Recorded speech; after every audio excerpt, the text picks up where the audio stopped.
We've already got the picture up. There you are, John. How come I'm smaller? And we're live. Okay, we Not are at all. officially Not live. at This all. is what, Not at episode 55 with Adam Sosnick, and we have a special guest today with us, John Stossel. John, how are you? I'm good. Good morning. Yes, it's good. By the way, if you don't know who John Stossel is, I got to kind of give. I told my wife, John Stossel's going to be on the podcast today. She says, who's John Stossel? I said, babe, John Stossel. Then I know, of course I know who Yes. John Stossel is. So some younger audience may not know the name, but they're going to know the face. Oh, but the I face. know the face, the name, Yes. the whole nine. We're talking about a 19-time Emmy Award winner, 5 awards from the National Press Club. You started in '69, I believe, with KGW, worked your way up to ABC Good Morning America. Then you had your 2020 show, which went on for many, many years. And you've covered the most wildest stories. I was watching one of the stuff today. I don't know if you saw one of the most viewed videos of John is he goes in the mall. I don't know what mall it is, if it's Foxhill's Mall. I don't know which mall it was. It was a bake sale, Yep. and the bake sale was for affirmative action. It was $1.50 for Asians. It was $1 for whites, and it was 50 cents for blacks and Hispanics, okay? And he went in the mall, put the sign out. People were going furious over it because some college students tried it on different campuses and they were shut down, so he decided to do it.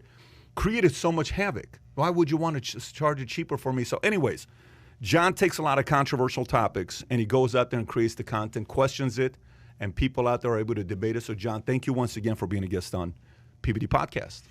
Thank you for the introduction. And I should clear it up. It's the racist bake sale was not just to be a jerk. It was to make a point about affirmative action and to get people thinking about what it really means. And once the angry people came up and screamed at me and I brought that up, we had discussions where people said they expanded their minds. Can you do me a favor, Kai? Go on YouTube, type in John Stossel Bake Sale.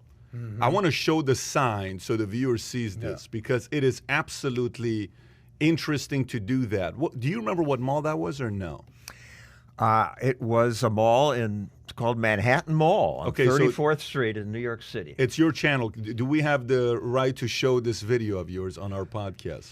Anybody can show my videos. Okay, we're getting permission anytime. John's Here. playing Oh, the ball. legal team. Total we're getting permission. approval here. Oh, they make you permission. watch. Don't pay the extra money and you don't have a commercial. There you then. go. Okay, press pause. Go back to the first second. Okay, that's what it was. Asians $1.50, whites $1, Latinos and blacks 50 cents. Can you unpack why you did that? It's to make people think about affirmative action because Asians are penalized trying to get into colleges. Yeah. Latinos and blacks were given special advantage because they want diversity.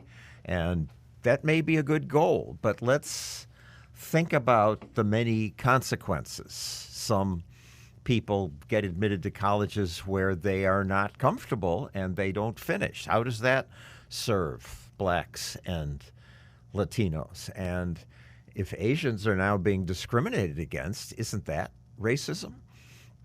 Let me ask you a question, John. So when you're doing this to make a point, obviously. Like there's a methodology for you even doing this, but you're also going to ruffle some feathers.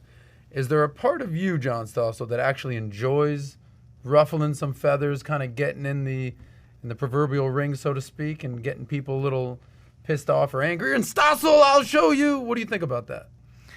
Yeah, I'm obnoxiously provocative sometimes, so my family Touché. tells me. I just don't like small talk. I like to get down to the essence of things. But I don't like it. Like doing this event, I was scared shitless that Seriously. someone was going to punch me out. That's what or I thought. Yeah. really okay. take offense. I'm not an extrovert, and I go into these situations reluctantly, but I did it at the beginning of my career because I was just desperate to succeed at something, and I thought it made better television. That's so interesting that you're not an extrovert, because I came in here and introduced myself to John. John, here's what's going on. I'm rocking a mustache in your honor. Like, I respect you. And he's like, whoa, extrovert. He said that to you? Yeah. Calm it down a little bit. John Stossel here. I'm an introvert. I said, whoa, I did not know that about you. So for you, who's a self-proclaimed introvert but plays an extrovert on TV, how do you balance that, man?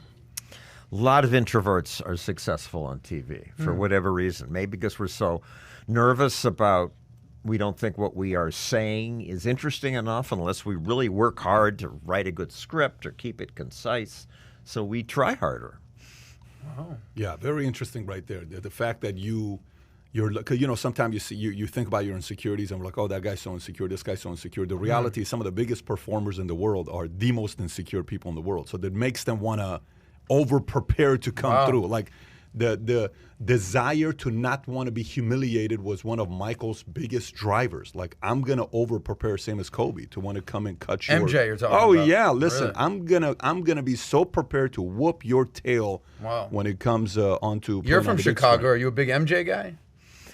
I had left by then, but yeah, big. I'm not a fan like you guys obviously No, You're not are. a sports guy. I am a sports guy, Not more but you guys baseball? are clearly deeply into it. Our audience true. is not. Our audience prefers us not We bring talking up about sports, they Yeah. unsubscribe. But who's your team? What's your sport?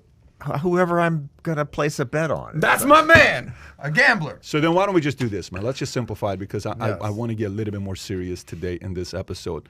Let's say if we crack 3,500 subscribers, Okay. are you open to trying Rock's new tequila? I've never tried it. Have you tried it? I have not. It'll be the three of us having a shot for the first time ever if you're open to it. You tell us. I'm open to it. Okay, so we got to get to 3,500 to get Okay. John Stossel, we just found that this is the first time he's been on a live set since COVID. He's done some Megyn Kelly, he's done some other stuff, but that's calling in. And maybe this may be the first time that John Stossel has tequila on a live podcast. Who I knows? think that's awesome. I think it's so a wonderful you've thing done to do. podcasts. You said you did Megyn Kelly, but you called in. This is your first time being live and in person. Yes. You've been, where have you So, been? folks, the point with that was go share this podcast. Yes. If you want to see the three of us have a shot at tequila, share the podcast, press that thumbs up button to have the algorithms work in our favor. But go ahead, Adam. You were asking. No, so where you said you've been in Cape Cod during the pandemic? And the other point about this is that this is why Florida's better, because we're here without masks. Touche. I've been vaccinated. I think the risk is low. Okay. And I'm making a prudent decision. In Cape Cod, I go for a walk in the woods and I see people with masks. Get out of here. I'm riding my bike on a path and some woman holds up her hand and says, wait a second, let me get away from you. People are crazy Are you in the being serious? Northeast. Wow. I am being serious. It is such a pleasure to be in Delray, and we're outdoors, and it's almost impossible to catch it outdoors. Almost no one's wearing a mask. I have a stat for John. Do you ever watch Bill Maher, Real Time with Bill Maher? I used to occasionally. Okay. Yeah. Like him, not like him, agree, disagree? Where you at with him? I hate him and I like him. Well, I like him. And I think you respect him. What he came up with the Okay. other day, John. We got to send it to you. You got to watch it. I So don't know if you saw what I don't he even know came if we up can with watch last it, week. but Bill Maher, I'm a fan, comedian, Yeah. political, you ruffle some feathers, much like John Stossel. And this is pretty interesting. He said, what are the chances somebody with COVID must be hospitalized? There was a poll. So you talked about the extreme nature that people are taking it in Cape Cod versus Florida versus we were in Texas and Pat's in California often, and you're in New York. So here's the poll. What are the chances somebody with COVID must be hospitalized? Democrats, or people a little more liberal, says 41% says there's a 50% chance and up that they must be hospitalized. The correct answer is 1 to 5%. So they believe 41% says 50% and up, 28% says between 20 and 49. So meaning they're very scared of COVID on the left. Democrats. Versus Republican, 28% said there's a 50% chance that you need to be Still COVID. much too high. Still pretty high because the correct answer is 1 to 5%, independent 35%. So the point that I'm getting at is this is all the media.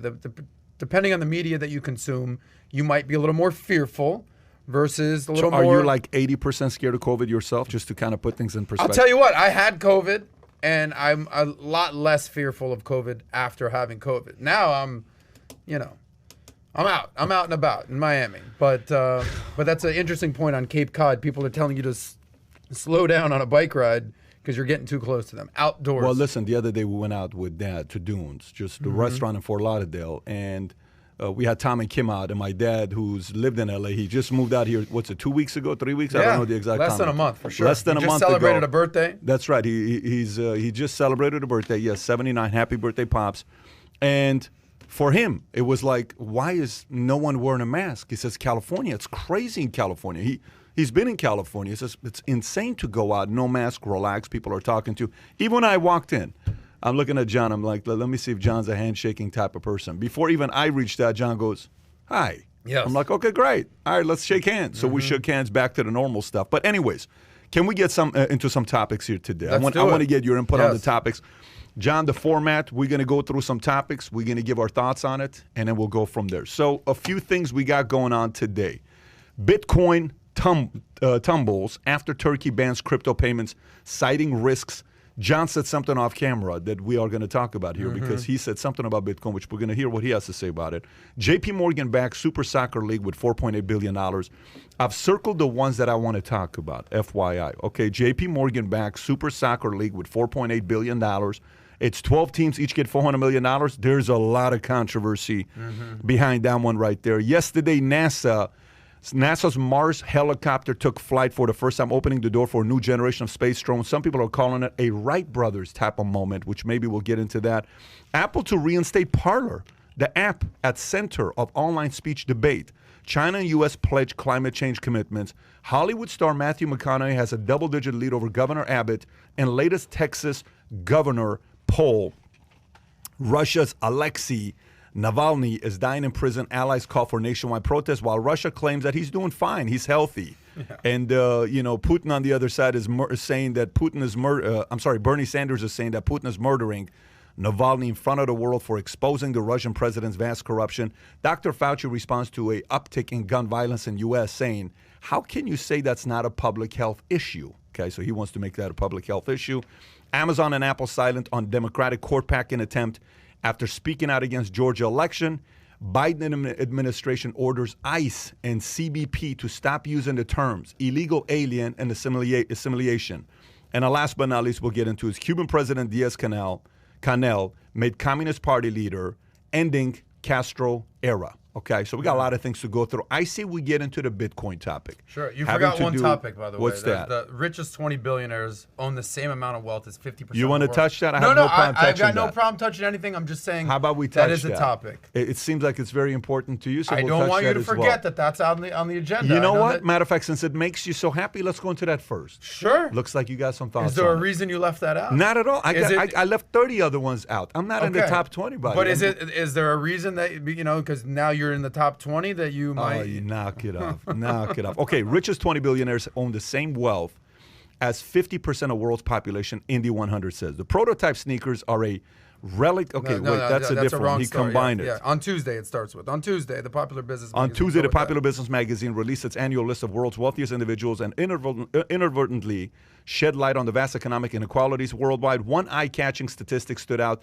The combined wealth of just 20 of the world's top 20 billionaires feature $2.1 trillion, is greater than the wealth owned by the bottom 50% of the world population. As for the top 1% of Americans, they have combined net worth of $35.2 trillion. That's comparable to just over 30.4% of all household wealth in U.S. According to the data from Federal Reserve, global billionaire wealth has skyrocketed at an unprecedented rate since 1989. In addition, the pandemic has somehow allowed American billionaires to grow remarkably richer, such as Elon Musk, who became the world's fifth centa billionaire. That's $100 billion plus. August of 2020, crossing $100 billion benchmark. What are your thoughts on this? Well, tell us. I want to set up my friend John Stossel here, my new friend. And John Stossel, actually, he has his own YouTube channel. It's called Stossel TV, if I'm correct. Awesome. Usually clips under 10 minutes on hard-hitting topics. And John Stossel did an entire episode on wealth inequality. Did you not? I've done several. I've done several, he said, but one is pretty poignant. And he said, here's some of the stats. He said the worldwide population over the last 40 years, 1 billion people have risen out of poverty. Here in America, the richest Americans have increased their wealth by 200%, where the poorest Americans have increased their wealth by 32%. So I'm going to make a point, and then I'm going to hand this over to you. So I think the problem is, number one, let's just applaud that wealth inequality, that the 1 billion people have gotten out of poverty. I think that's a huge headline that gets sort of pushed to the side because people want to focus on the headlines. You know, in the news world, they say don't bury the lead. The lead is 20 billionaires are richer than 50% of the world. That's ridiculous. What they won't say is, well, the world in itself, the poorest of the poor are getting richer. So the rich are getting richer, but the poor aren't necessarily getting poorer. Is that right? Though we hear that the rich got richer and the poor Right. got poorer, it's bullshit. The poor got 30% over 40 years, richer too. And the middle class is disappearing, but more of them are moving into the higher classes. It's just the media is horrible at making everything seem worse than it is. And they do relate. The billionaires, it's a tournament world, the free market world. And the Freakonomics guys had a chapter on why the crack dealer is living with his mother still. But at the top of the chain of the crack dealers, there was a very rich guy, and the average soldier wasn't making much money. But presumably he was taking that risk to do this illegal thing because he was making a little more than he would have otherwise. And in America now we're acting as if it's a bad thing if somebody gets filthy rich while other people only get a little richer. But that's what's going to happen when people are free. And it's the only system that allows people to get richer. Because for most of history, for thousands and thousands of years, everybody was poor. It was only in the last 200, 300 years that GDP has shot up. And not 1 billion, but many billions have been lifted out of poverty. And poverty, as the UN defines it, is living on $1 or $2 a day. It's stoop labor. It's very awful. And the same system that makes Bezos absurdly rich has trickled down, if that's the terrible word, to those people. And I'm not even counting how much their lives are better off because Apple invented stuff like this, iPhones, and that makes a poor person's life richer. Of course, and I think income tends to be equal when everybody is poor. So Yeah. I know you have very strong feelings about this, Pat. You've done episodes about this. What are your thoughts? I on mean, this? listen, it's very basic for me. Kai, can you pull up on the big screen compound interest rule of 72 and showing what happens if, just put compound interest, rule of 72. You know what? Matter of fact, go to, type that. Let's see what comes up. Examples. I'm just curious here. Go to images. Let's see what comes up under images. You know, the chart that shows if you make an investment in different okay, go to the first one, rule of 72. Go to the first one. Let's see how blurry it is. It's a little too blurry. Okay, there you go. Okay, so if you look at that, here's what you'll notice. If the average person takes $10,000 and they get 1.5% interest rate, okay, you put that at a rule of 72, it's going to take roughly, so 2 would be 36, 48 years for the $10,000 to double to $20,000. At 3%, that same person, same amount of money, they put in 3%, say fixed annuity or a T-bill, maybe not today's T-bill, but let's just say something you put it in that pays you 3%, that's going to be $40,000 48 years later. The 6% is going to have $160,000. The 12% is going to have $2.56 million. Look at the difference between 6 and 12%, Adam. Look at 6, look at 12. At 6, you're going to have $160,000 48 years later. At 12, you're going to have $2.56 million. I asked John, I said, John, how come you're not moving to Florida? John says he loves Del Rey. He's about to go. You're gonna play a very, very high quality competitive volleyball today, right? Beach volleyball and low quality competitive. He only plays with the girls. Some tells me he's going to be competing. He's a very smart man. He says, "I'll be the one guy. I'll be setting the girls up. I'm the bumper. And the girls will be the spikers." So I asked, I said, "So how come you're not moving to Florida?" At this phase, it's just not something that's something that's a big deal to want to move over. Why? Because he's probably had compound interest on his side over the last 10, 20, 30, 40 years. So most of America, most of the world doesn't put their money to work for them. Most of the world, if you look at the most basic, simple, this is not saying $10,000 a year. This isn't saying $10,000 a month. This is saying $10,000, you leave it, you set it there, you don't touch it for 48 years, you got $2.56 million. Let's just say you put that in a fund like Investment Company Act of America. That's say American funds. They started, I think, in 1934, and their average return they talk about over lifespan is 12+%. Say it's 12%. Say it's 10%. You got more money. So when we're talking about the richest 20 billionaires are worth more than the bottom 50%. Yeah, the richest billionaires have their equity working for them. They typically own a piece of a company. They typically have compound interest on their side.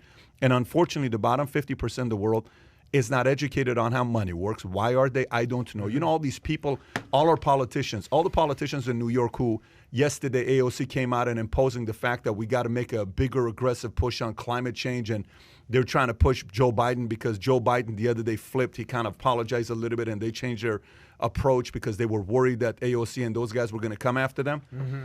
If AOC, if Elizabeth Warren, if these folks are so worried about the poor of America, why don't you educate them about the basics of how money works? Why don't you try to get them out of being poor? Why keep them there? They don't know. They don't know how money works. AOC doesn't understand. AOC certainly doesn't. I wouldn't disagree with But you. Elizabeth Warren does. She's written a book on this. She Has she not? She understands it. But the point is, do they really want them to stop being poor? Do you really want them to stop being poor? That opens up another can of worms. Of Which is what? What do they really want? Do they want to keep them in that poor mentality and I don't know. rail against the rich? Oh, come on. That's too paranoid. You're being crazy here. They want to help people too, these stupid leftists. You think so? Yes.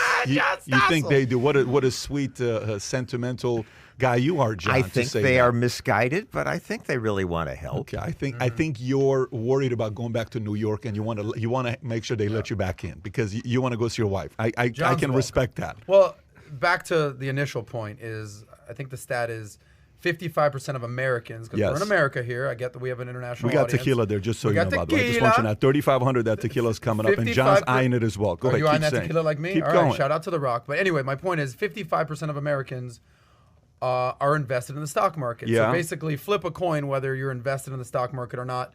I know that John has obviously done very well in the stock market, as of you, and I had to learn the hard way. I'm like, all right, what the hell is this? But I actually just did an episode on valuetainment economics about investing, and I said compound interest is your homie. He's your amigo. He's your compadre, right? And if you're not investing in the stock market or in Bitcoin or in what have you, even real estate for that matter, you're not going to get the magical effect of compound interest. And I think Einstein once said that compound interest is the eighth wonder of the world. Those who understand it earn it. Those who don't, do not get it. So, but back to the initial point about the billionaire and the million, so something that we've all learned this past year is the K-shaped economy. The rich are getting richer and the poor are getting poorer, which John so pointedly pointed out that they're actually not getting poor. They're just not getting as rich. But I think at the end of the day, it comes down to emotion. And the emotion is sort of the crab mentality. You familiar with the crab mentality, that if you have a bucket of crabs and one tries to get its way out, one will pull its way down? So I don't think people are upset with like the Bezos of the world or the Musks of the world, the entrepreneurs, the guys building businesses. I think what they're upset about, for lack of a better word, are the frickin' douchebags with the 4 yachts and the 7 mansions. What are you talking? You live in the. I know. I live in the capital of douchebags. You party with. I do, and believe me, those guys go on their yachts. You're not going to go on the next yacht party. I'm going on their yacht. I'm good, but I'm just saying, this guy. He was just on a yacht last week. I was, but the problem is people that don't get those invites on the yacht are like, fuck those guys. So there's the hater mentality. I'm saying that people are haters. I see. Do you not think that people are haters, especially of the rich, at the end of the day? Yeah, and if the guy on the yacht cheated to get there, then I hate him. Okay, like the Madoffs of the world. Hello? Yeah. Ponzi schemers. They deserve to be held accountable. So, but your question is the 20 billionaires being where they are, the top 20 having more than 50% of world population. Does that bother you? Are you okay with that? Yeah, I mean, look at who are the top 20 billionaires? Elon Musk, Jeff Bezos, Zuck. People. Ellison. By the way, 25% of the people like Zuck. 75% do not like Zuck. By the way, Buffett. Who's the guy? LVMH. Louis Vuitton guy. Louis Vuitton. I think this is a compound interest issue, and it's an education issue. It's that simple. Listen, when I was growing up in a family where my dad was working at a 99-cent store, my parents got a divorce, and I'm living in a one-bedroom place with my mom and my sister off of Doran. Yeah. We had no money. We had no clue what the hell we were doing. No one in my family ever owned an insurance policy or 401. I've never lived in a house before. So guess how much compound interest we had. Eventually, the money my grandpa gave my mom eventually ran out. And when she ran out of money, guess what she did? She went straight back to Iran, is what she did. because we didn't know how money worked. And when money ran out, she went back to Iran, and I joined the army. I had no clue how money worked. Then I went into the army. I got out. I met a girl, Janvier. She worked at Morgan Stanley Deanwitter. She told me, you ought to get into financial services. I said, I have no clue what Morgan Stanley Deanwitter is. I was 21. Long story short, I get hired. When I get hired and I learned that I got my Series 7, then I sat there and I said, this makes a lot of sense. Why don't more people know about the basics of money? Not even the technical, how a T-bond works versus a variable annuity, all basic stuff that people don't even know about how money works. So maybe invest a little bit more into education about money. If we actually want to get people to be out of it, educate them about how money works, get people to be encouraged to go into compound interest, have your money working for you, and see what happens to you long term. May not be a bad idea to go read. I bet these 20 billionaires, they probably have a book out there about how they did it. Why don't you go read that book? Go read the book. For you. I have a question for John Stossel. Sure. Hope you don't mind that I call you John Stossel. I feel like I want to get that whole name in there, right there, not just John. You're not just some average Joe, average John. John Stossel I like in the it. house. It's good. That's what I'm talking about, John Stossel. Anyway, you're a media guy, huge media guy, 19 Emmys, but it's not like you went to school for finance. Correct me if I'm wrong. You went to school for media and communications. When did you start learning? Okay, psychology. That really? When did you start learning about investing and how to handle your money and saving and putting all of that and getting out of debt? How did you learn that? Well, just to correct you on the question, I never took a media course and or studied journalism. I learned through fear because I didn't want to fail, and I didn't know what I wanted to do with my life. I envied the people in college who knew they were going to become a lawyer or a doctor, and I just went to every interview that came to my campus because I was scared. My parents grew up during the Depression. They came to America speaking no English, and my father worked fixing toilets and eventually got to the point where they could support two boys. And my mother always said, work hard or you'll freeze in the dark, or starve in the cold was the line sometimes. And I was scared. And in my first job, where I made $6,000 a year, I saved almost $1,000 because I just knew I didn't want to be in a position where I would starve. And I didn't really know about the power of compound interest, but I knew I had to have something in the bank, and that ended up serving me well. So you learned on your own. You didn't take classes on this. You just sort of learned out of fear, like you said.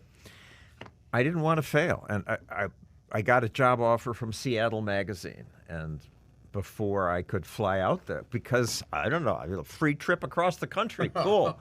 I'll try that. Yeah. And I was going to work in the circulation department. I got my worst grades in English. I would have never dreamed that I would be writing scripts. But Seattle Magazine went bankrupt, and they said, well, you want to work in our Portland, Oregon TV newsroom.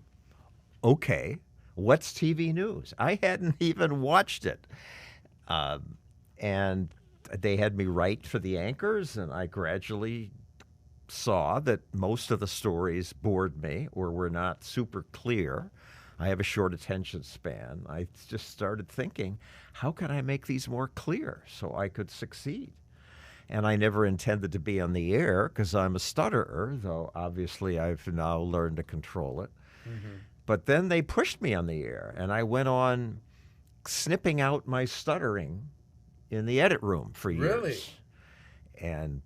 But gradually found I had a skill for telling a story clearly, and I kept moving up in the business. But the 19 Emmys are bullshit. The Emmys go from socialists to people, to reporters who promote more regulation. So you're not proud of those 19 Emmys? What do you mean? I'm not saying anymore. You're not proud. Really? Not anymore. Pat, have you ever won an Emmy? Never have. I was up for an Emmy, but I didn't win. But what? Why are 19 Emmys bullshit, I was a John? consumer reporter bashing business, and the socialist imbeciles in the mainstream media whose careers are going nowhere, so they will spend the time on the Emmy committee watching all the stuff, deciding who should get something. The ones whose criticize free enterprise, who criticize rich capitalists, and the ones who say, if government would just pass this rule or that rule, things will be better.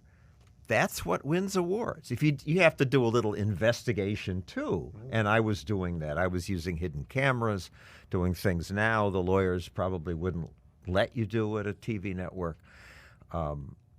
So that's what won the Emmys. And once I wised up and saw that all these rules that the consumer reporters push for make life worse for consumers, and I started saying government rules are the problem, I stopped winning all those awards.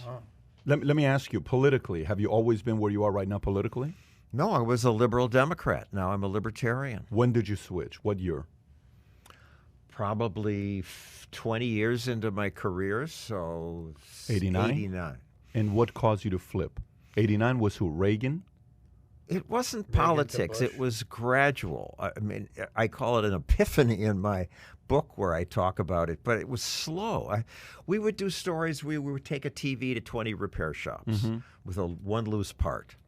And 18 would say, oh, loose part, no charge. Well, and 2 would say, oh, we'll have to keep it over the weekend, and they'd charge you $200. And we'd come back, and I'd say, well, would you ever cheat people like this? Oh, no, we'd never do that. Oh, yeah, watch this. And I'd press the record, the play button, and show how they had cheated us. And they were embarrassed. And it was good TV.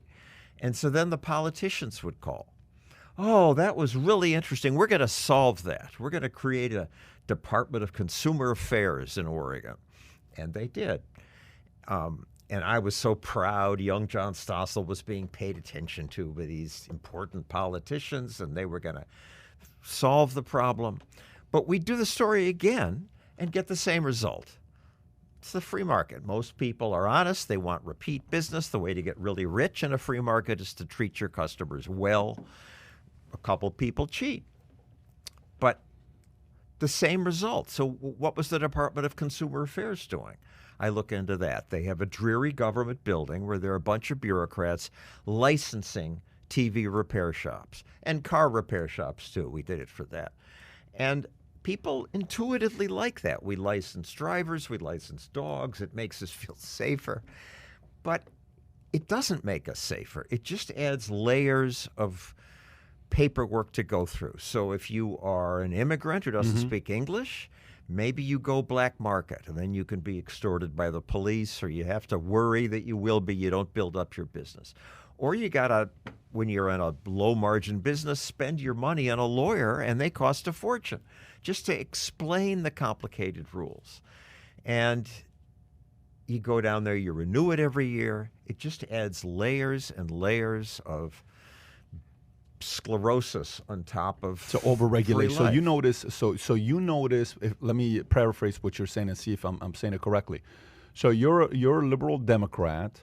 You're going out there holding small businesses accountable. You're making those videos. Oh, I got you, and all of a sudden they're embarrassed, but it's great for TV, and people are watching it. Oh, John is watching out for us. He's looking out for us. And then all of a sudden you flip because you notice that Consumer Affairs isn't doing the best thing for the people. It's making the process even slower. Then you, from your experience, you said, this doesn't make any sense to me.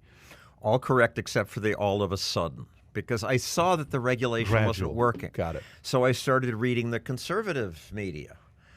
But they seemed to want to police the bedroom and police the whole world, and I didn't like that. And I discovered Reason Magazine and Libertarianism. And it was a whole new way of thinking about the free market, and I lapped this up, and I thought, oh, I've seen the light. I'm a born-again free market person. And I've naively assumed that other people who saw what I saw would flip too. But they don't. Some people just cannot get comfortable with the benefits of competition and markets. Why do you think that is?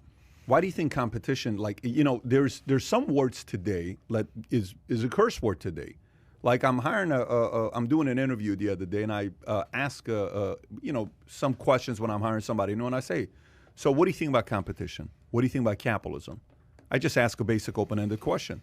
I'm putting my kids at a private school here in Florida, and I interview the people that are bringing kids in. So what do you think about capitalism? They start smiling.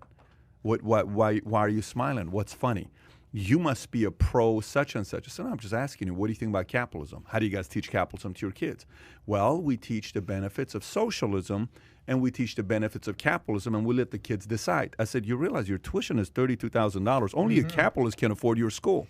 So if you're going to do a socialism and the benefits of it, you're going to have no parent that can afford to pay the socialistic tuition because the socialists can't afford to pay your tuition to your school. But capitalism's become a curse word. And the capitalists are all guilty about their money and have no idea that it was free markets that made it for them. So the rich capitalists are eager to have their kids taught socialism. Are you being sarcastic? Or no, they don't get it. They live in the world where they don't see the basic principles that made them money. They see the ruthless part. They see, yes, some people fail, some people are left behind. So they kind of get embarrassed by it, you think? Yes. I had a guy named Ernie, one of our marketing directors. I asked him, I said, so Ernie, he went to Berkeley. And, you know, African-American, played for Cal, and he came out, and all of a sudden one day he flips. Thomas Sowell guy, you know, Thomas, you've done a video on Thomas just recently. Thomas Sowell, classic soul, school choice. And then he flips. I said, let me ask you a question. Why do so many billionaires vote the way that they do? He says, because they feel guilty. I said, guilty for what? What do you feel guilty about? Do they all of a sudden think that they are somehow better than others? Do they somehow think that they have some special gifts that others don't have? So, hey, it's not, you know, I have an unfair advantage over the average person because I'm smarter than you? What is it? What do you think it is? In terms of voting, maybe they're voting that they don't want to be anti-immigration, or they don't want foreign wars, or they don't want tariffs. It's not all about markets. Got it. Yeah, I just wonder right now, you know, on, you know, even what happened 2 weeks ago with the Georgia Union for Amazon, right? You were probably following that whole story. Liking the result. The media was going, oh, they're going to unionize it. Yeah. So they're so unhappy here. Yeah. And they got killed. And they got killed, but here's the kicker. The day before Union lost, I don't know if you followed this, the day before Union lost, Bezos went into public and said, I support the increase in taxes. He says, I don't think we're paying enough taxes. So do you think, I'm speculating, you've been around this longer than I have, do you think behind closed doors a phone call was made saying, hey, just a few years ago when Obama was raising taxes, Obama got Buffett to agree to say, I'm not paying enough taxes. Remember the whole story about I'm only paying 15% and I shouldn't be paying as little taxes. I should be paying more taxes. And Buffett came out and said, and then Obama said, if Buffett thinks we should raise taxes, why do the rest of the rich people have a problem with it, right? Do you think this is a playbook to say, you're not going to do union, we'll give it to you. But you got to go out there and say it's okay to raise taxes because if you agree with it, we're going to get others to vote for it. What do you think? No, I don't think those phone calls happen. I think it happens naturally because he's a little guilty and he wants to be liked, and he can afford to pay more taxes. Do you think he actually wants to be liked? Do you think he feels guilty? That's something you think is going on in Bezos's I think mindset? everybody he wants to be liked. He's got security guards, I assume, because they're crazy people who are so angry about the wealth disparity, they would kill him. Mark Zuckerberg spends $25 million a year on security. And, you know, that's a shame. But the wealth disparity does drive people to do that. The evil part on Bezos' side, I think, is that he also came out and said, and I pay all my workers $15 minimum wage, and there should be a law that everybody should. Mm-hmm. And if he wants to do it, fine. He can afford to because he's got the technology to automate. Yep. But it's a business trick for the big company to come and say, yeah, everybody should pay the high wages that I pay, because then he doesn't have to compete with the people who will hire at-risk kids and give them a first job. And that's just, he must know how evil that is. And that's just mean to do that. By the way, essentially, Bernie Sanders pushing that whole month when he was pushing Bezos to raise minimum wage to $15, he was pushing them, and Walmart is who he was pushing for nonstop. This was a couple years ago when this was taking place.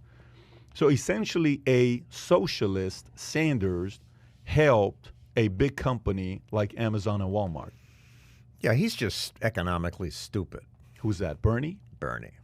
Economically stupid. It's very ignorant. Yeah, it's a safe term. It's going back. You said, and I asked you. I said Reagan. You said no, it wasn't really Reagan. I said all of a sudden you flipped. You're like, no, that's the only part that of the story is not correct. It was gradually, right? Who were some of the names that impacted you? Would you say Sowell, Friedman, Reagan? Who would you say some of the names were? Sowell, Friedman, Hazlitt, Economics in One Easy Lesson.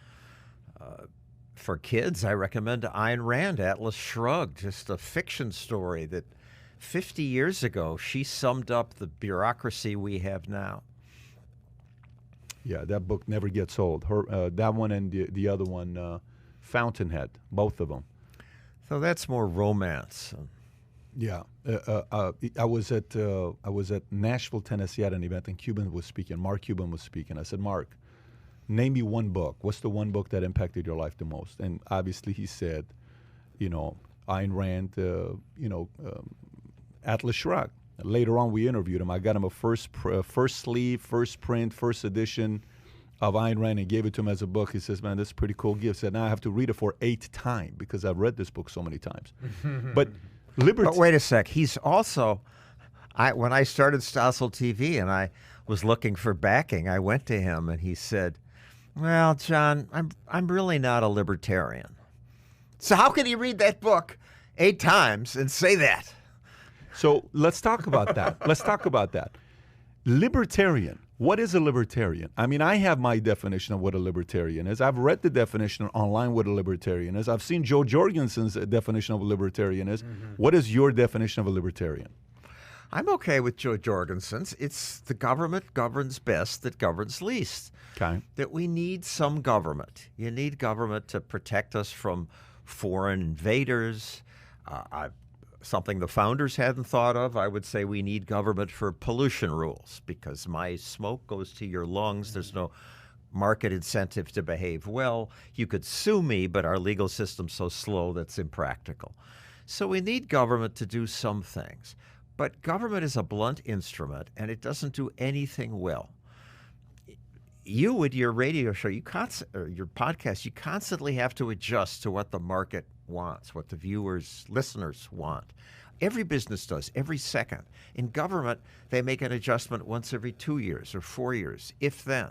And often to make an adjustment, it's illegal because they passed all these rules to see if you wouldn't steal the money. Germany and Japan prospered after, why? In the 60s and 70s. Because we bombed them to smithereens and they had to start over without all their little rules. Less government creates prosperity, and that makes everybody's life better. What's the difference between a libertarian and a Republican? I think homosexuality is just fine. I don't think people should be forced to salute the flag. I don't think, and this is now a Democrat thing too, I don't think we should try to police the world. Don't see why. I thought we won against Japan and Germany, but we have 50,000 soldiers stationed in Germany, 30,000 in Japan. Often we make enemies. We have troops in almost 100 countries. Often we make more enemies than we keep the peace. I think drugs should be legal, not just marijuana. Today's 420. I don't know. What are your thoughts on legalization of marijuana? Well, I'm sad to see that, who was it, Willie Nelson? Willie Nelson wants the president to make it a national holiday. A national week. Do we have to make everything about government? Can't you just enjoy weed? But it's once you're an adult, do you own your body or not? Isn't it my right? You've got your tequila here. If I want to poison myself with your tequila. That's the Rock's tequila. Shout out to the Rock. Should be our choice. Right. So that's a libertarian. By the way, if they make 420 a national holiday for weed, 420 also happens to be Hitler's birthday. So before they decide to make 420 a national holiday, they may want to think twice on making the man's birthday a national flipping holiday. May not be a good idea. I agree with you. Good point. I did not know that. Yeah, 420. Can you imagine that? You make that the birthday. It's a pretty pathetic situation. Part of libertarianism is the belief in laissez-faire economics. Yes. What are your thoughts on that? It's essentially do as you will, do as you please, let the markets be. What just happened with the If you don't cheat, and Someone's not muted. I hear the audio of the episode. I don't hear it here. I don't. I do. What are you guys hearing? Okay, go ahead. Just keep going. It's okay. Part of Laissez-faire. I hear the episode the in the replay. background, and it's not mine. I lowered my audio. Is it yours? Nope. You're not hearing it. I'm hearing it now. But go ahead. Hey, folks, if you're hearing it as well, let us know if you're hearing the background or not. But go ahead. Continue. Adam, go ahead. Laissez-faire capitalism, laissez-faire economics. It just means that let us be. And it doesn't mean do whatever you want, because, as I said, you got to please the customer for things to work well. You need a deed to your property. The worst places to live are, say, the African country, where there's no rule of law, because no one builds the factory. Because if you do, people may steal what you make, or the dictator may take your whole factory. So you need to know that what you own is yours, and then you'll build on it. Some economists have gone into the slums of Latin America and tried to figure out, why do these people stay poor? Well, it's because they can't know that their home is their home. So they don't improve it. They don't improve the store because they don't own their property. But once you own it, and you don't, and there are rules against cheating, then that's what creates wealth. That's John, what. That's what was your question? Laissez-faire economics. Laissez-faire economics. Yeah, that's part of the libertarianism doctrine. Yeah. Yeah, So it's- why doesn't the Libertarian Party have a bigger place in America? We've talked about on the show that, you know, you've got the left on the Dems. John, you got cannot tell me Joe Jorgensen's going to inspire people. Yeah, to like become why Joe libertarians. Jorgensen, Gary Johnson. I know you gave her a nice shout out and Gary Johnson a nice shout out. The energy of libertarians is driving me insane. Like, you know what we need to do? We need to get libertarians to be sponsored by Red Bull, by Bang, by Starbucks, Sure. by Dunkin' Donuts. Pick whatever coffee you got. Sponsor some of these libertarians with some energy. I don't even drink coffee, but I think they need a little bit of it because they're definitely not. It's a great concept that could resonate with the younger audience, but it's not being sold properly. Well, But energy isn't enough. Ron Paul was energetic, and He converted a lot, though. he did convert a lot of people, but people are not comfortable with freedom. It's just a lot of people, something's different about our brains that we're sympathetic to these ideas. so I don't know. I don't even know what you mean by that. What do you mean that people aren't comfortable with freedom? I think people really enjoy their freedom, John. They're scared. They're worried if people can do whatever they want, the rich will abuse the poor. The strong will abuse the weak. People, it won't be able to pay their hospital bills. Poor people will get screwed. It's just easier to believe that if you elect wise people who want to help people, for each according to his ability, each according to his need, that will be better. My own wife, who's listened to my stories for 38 years now, still says, but wait a second, what about this? And this is gonna, the poor people are going to be left behind here. It's not, once I learned it, it was just clear to me. But most people will never either spend the time to learn it or they can't learn it. I have made this sort of a personal question, but Here we go. It's not that personal, but I'm detecting sort of a level of IDGAF about you. You know what that means? Like, I don't give a fuck. You kind of have a IDGAF mentality. You're like, I don't know. I think it's very clear. Like, he'll call out things. He'll call out things he doesn't agree with. Is I that do new? give a fuck. I know you give a fuck, but you also don't give a fuck in some capacities. Meaning you say what's on your mind. You ruffle some feathers. Was that gradual as well? Or are you just kind of like saying, look, it is what it is at this point. I'm still hustling. I'm still working. It is a libertarian quality, though. What is it? I want to know what that is, John Stossel. The latter. It is, at this point in my life, what the fuck is anybody gonna do to me? Also, I was a stutterer for most of my forming years. I couldn't say what I wanted, so Really? I care about saying what I want. Well, you know who the most famous stutterer in the country is at this point, other than you. Biden, I guess. Joe Biden. And you were, I want to say, a spokesperson for the American Stutter Association. I don't know if that's the correct term. Stuttering Foundation. Stuttering for a while, Foundation, Now I'm the sorry. American Institute for Stuttering. Respect, but you must, I don't know how you feel about Joe Biden politically, probably not great, but you must respect someone that was born with the stutter that rose to become the president of the United States on an emotional. Absolutely, and he talks about it relatively honestly. So I'm glad he is. I'm glad he's occasionally making it public. Yeah, and he does stutter, and he does sometimes have gaffes, and he messes up. People don't understand that he does have a stutter. But I don't know which is a stutter and which is just a gap. When he fell down the stairs going up Air Force One, I don't think that was a Did you stutter watch problem. Trump on Hannity yesterday? Did you watch Trump? I'm assuming you watched it the moment it was airing because I know you were like. I missed that one. Okay, did you watch it? No. Okay, so one thing he said yesterday. So Trump was on Hannity. Trump was on Hannity yesterday. Hannity was at Mar-a-Lago yesterday, and he interviewed him. It was a exclusive interview, the first live interview on national television that was done. Hannity did it with him since the whole banning. And Trump said something very interesting. Hannity asked and said, "So what do you think about President Biden's age and where he's at?" He says, "Sean, 78 is not old." He says, "I have a friend that's 92 years old. He's telling me he feels younger than he did 20 years ago. 78 is not old. Biden is unhealthy." So he was pointing out the fact that age is not old. So I don't know if you understand what I'm saying. He's saying, hey, this is not a big deal about being older. It's just he may be unhealthy. He said, if I would have fallen down the steps 3 times, it would have been on the news for 12 months straight. They would have shown it nonstop. He says, one time I asked a guy to hold his hand. I'm going down the steps because it was raining. I'm going to slide down the slide. I didn't want to have a Gerald Ford moment, I think he said. I don't know what moment he was talking about. He said, I don't want to have a Gerald Ford moment. And then they said Biden had the win situation. What it did make me think about is the following when you listen to him. Yesterday was the first time where I saw fire in Trump's eyes, where Hannity asked him 7 times, maybe, are you going to run 2024? I don't know. Are you going to run 2024? I don't know. I'm meeting with this person and that person and Joe Johnson from this. Let me tell you, he's a real deal. I'm meeting with Sam Johnson. I don't know, from an entrepreneur senator, I believe he is. He says, I'm meeting with all these other Republicans. Ron Johnson. Yeah, Wisconsin, that's right. Yeah, he says, he's a good guy. He's a really good guy, and this guy can do something long term. And then he says, but are you going to run? He says, I don't know if I'm going to run. I may not. But as of right now, I don't know if I'm going to run or not. But by the time you're done watching it, you know what it sounded like? Trump's going to run in 2024. The guy looked fired up, ready to want to run and compete again.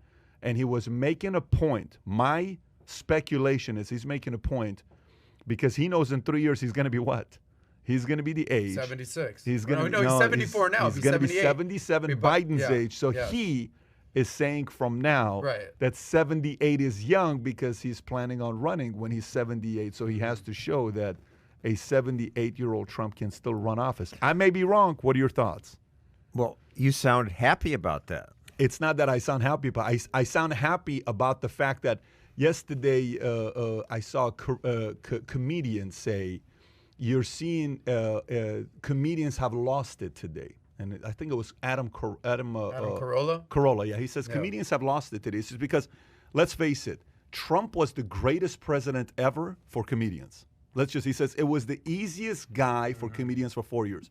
He says, have you noticed how silent comedians have been on Biden? You know what it tells you? They're not that talented. Because a talented comedian knows how to make fun of any president. They've been very silent about making fun of Biden. Well, what's the reality of it? It's pretty boring today with politics, if you think about it. If you're talking anything with politics, it's probably the most boring era ever of politics. But that's what the country wanted. After binge watching the chaos. That's what you wanted, because you wanted to win $1,000. Well, I won more than $1,000, but I think the country was definitely hungering for just a return to just chill the hell out. So anyway, are you even 70 yet or no? 74. 74? John Stossel looking great. Thoughts on being 70s? Adam, one suggestion. As an introvert, try to bring your energy up a little bit. Honestly, it's a little bit down today. Hey, I'm excited. I grew a mustache for John Stossel. How often does that happen? By the way, can you focus on Adam or no? Is there any way we can focus the camera or no? We cannot do that. We don't have the ability. I don't want you to get up if you can because we're going to lose the audio. Don't even move. But does he not look like Baker Mayfield today? Look at that with the mustache. Does he not look like a better-looking Baker Mayfield today? I got an interview face-to-face Baker Mayfield. Oh, I would love to see that. But go ahead. You had a question for him. I respect John Stossel. I like his look, and this is honoring John Stossel. But my question to you is, I didn't realize you were at 74. You look great. Great shape, playing volleyball. So it's a 2-part question. What does it feel like to be in your 70s? Do you have more energy than ever? And then number 2, to answer Pat's question, do you think Donald Trump is going to run again in 2024? Well, latter first. I hope not, because while I loved that he hired deregulators and I loved that he just trashed the media and all the smug lefties of America, he is such a bad role model. And it was all about, look at me, look at me. It's like a 2-year-old does this. Mommy, mommy, look at me. He's supposed to outgrow that. And it's all about him all the time. I love John the Stossel. selfishness and bullying people. Yeah. I don't want that in my president. And I'm really scared of not Biden, but the people around him who Biden will say, sure, let's pass this rule. They are really deep into making America a highly regulated, socialist-like country, and that will wreck the lives of poor people and deprive us of the innovation that will keep me alive and make our lives better. So would you rather have a 2-year-old or a person that says yes to everybody that scares them as a president?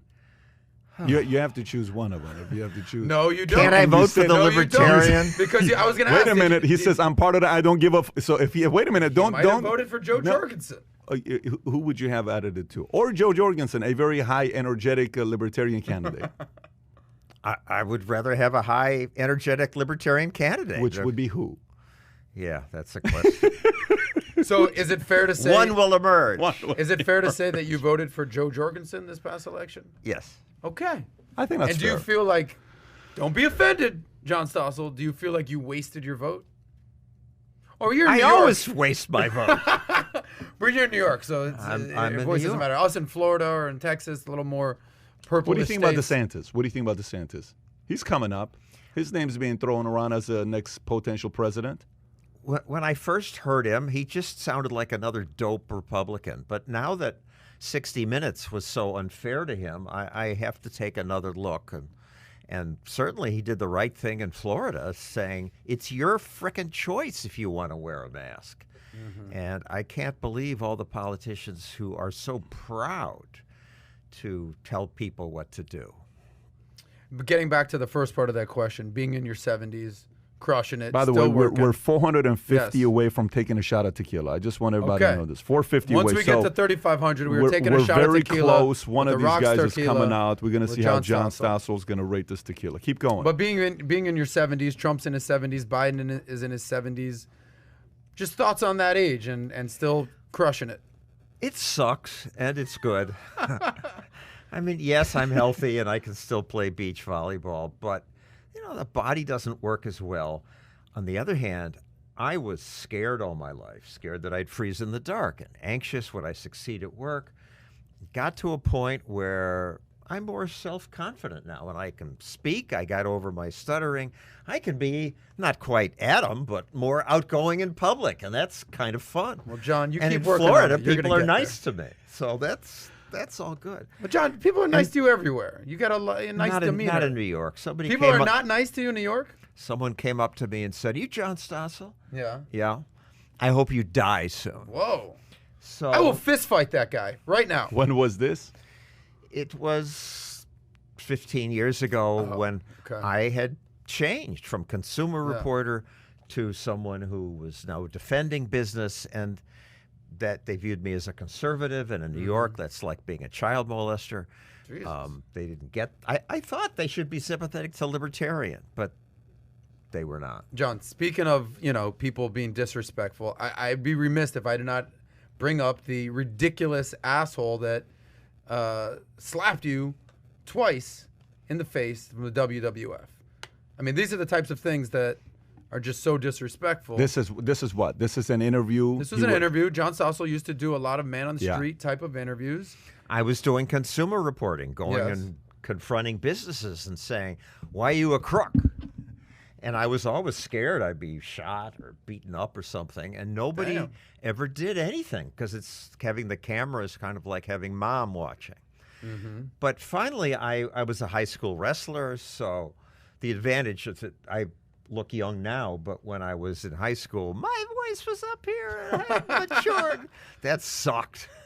Were you one of those guys in high school that was like 14 yet still had a mustache, or no? You grew into that later. I didn't grow into that till I was in my 40s or something. Damn, I was respect. immature, but I could wrestle at 95 pounds. I was this little kid. And so Soaking I wet. learned wrestling. So I was Okay. annoyed at pro wrestling that a lot of people thought it was real. I thought we should show that it isn't, and we got a wrestler to go in the ring and throw me and show how they fake things and talk about he would use a razor blade to cut his forehead to bleed. And I wanted to set it up like we usually do with the business and say, what do you say to the people who say it's fake? And Vince McMahon let me go backstage at Madison Square Garden, and I interviewed an Iranian wrestler. The Iron Sheik? The Iron Sheik. Damn, the Iron Sheik. Shout out to the Iron Sheik and the Junkyard Dog and Sergeant Slaughter, Hulk Hogan, Wow. So you didn't Macho watch Man wrestling Randy back in the Savage, days? the At Ultimate all. Warrior. No, I never watched it. But go ahead. And I forget what they said, but Yeah. this one jerk, Dave Schultz, 6'8", Schultz. 280 pounds, Holy Wow. moly. was very Blonde hair. He was very- basically the fake Hulk Hogan.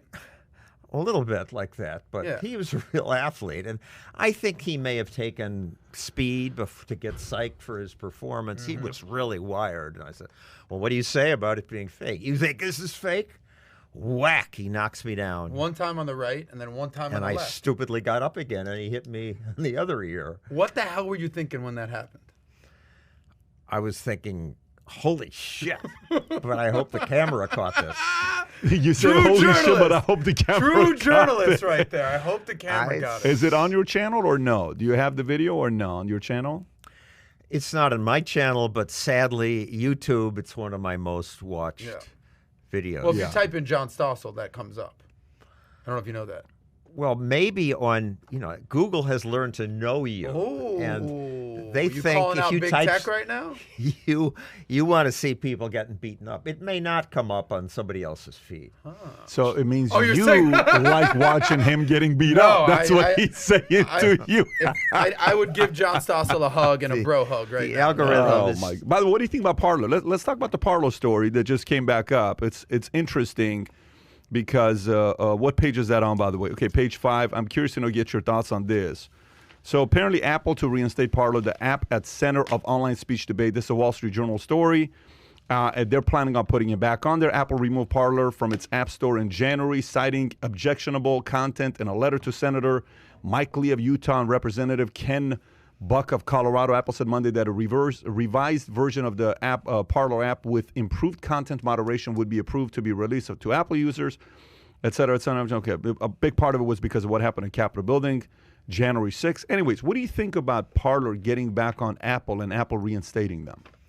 good. About time. And it's great that we have other choices. And Parler would let people say things that the censors at Facebook and Twitter are now banning. There'd be discussions about vaccines and whether we need all these masks and pushback on all sorts of issues that ought to be part of the public debate.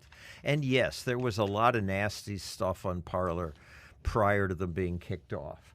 But the riot at the Capitol wasn't from Parler. Most of those people learned about it from Facebook. To be fair, it was probably a higher percentage of hate on Parler. And I don't know what this new moderating system is going to be, but I'm glad they're back. And my stuff is on Parler. Your stuff is on Parler. Yeah. very So I've had a few interesting. pieces that Facebook and YouTube wouldn't run, and I'm glad that Parler will. Have you ever been on Parler? I've never been on Parler. Really? No. Why not? Be honest with you, there's so many platforms right now, I can't even keep up with them.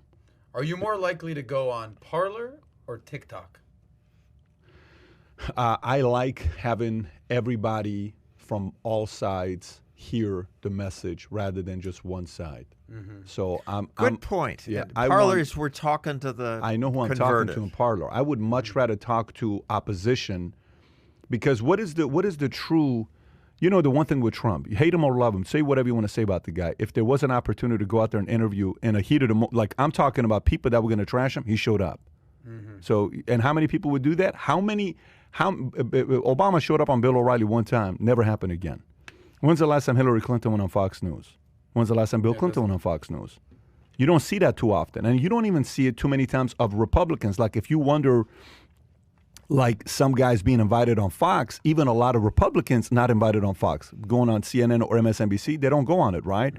Trump's like, if I'm going to get elected, I got to meet the opposition. Yeah. I think too many politicians are just talking to their base and they're getting excited because people support them, but you ain't converting anybody. You got to be Trump's a converting fighter. folks. He enjoys a good fight, Trump's so a he'll go converter. anywhere. Trump's a converter. Biden's not a converter. Oh, I don't know if Trump's a converter. 100% Trump's a converter. Obama's a converter. Bill Clinton's a converter. Reagan's a converter. These are converters. Bush Sr.'s not a converter. President Bush is not a converter. This is not a Republican or a Democrat thing. I'm not talking politics. Able to maybe convince some people. Yeah, if I'm able to get him, his audience to convert, you got 44-42, right? 44 is going to vote Democrat no matter what. 42 is going to vote Republican no matter what. You got the race is really what? That additional 10% independent, yeah. That you're dealing with. And out of the 14%, there's going to be a percentage that no matter what's going to vote what? Libertarian. Take that 2 out, so now you're dealing with... Maybe three if they play their cards You're dealing right. with 10 or 12%. So if I can win and convert a bit of John, and if I can convert a bit of independent, now I'm winning. So I don't think you're converting anybody on Parler. I think you're converting on TikTok. You got to give it up. Although I'm not even on TikTok. I've done 2 posts on TikTok. I got a challenge. Maybe you and I do a dance. Maybe even John Stossel shows up. We do a dance on TikTok. You're talking about getting on TikTok. Yeah, you been on TikTok yet? No, isn't it they're all super short It is. videos? It's like Vine on steroids. Right. If you were going to hit a dance move I'm not on a TikTok. singer or dancer. If you were going to so dance, what dance move would you bust out on TikTok? I have to pass on that. I cannot think Something of a tells good me answer. John Stossel will hit a dance move or two. But you got to give a shout out, even though he's a quote-unquote economic idiot, Bernie Sanders will go on Fox News and try to convert. He's done it. What have I said about Bernie Sanders? You've given him a shout out for that. I've said Bernie Sanders is a true believer, and I respect true believers, even though I may disagree with you.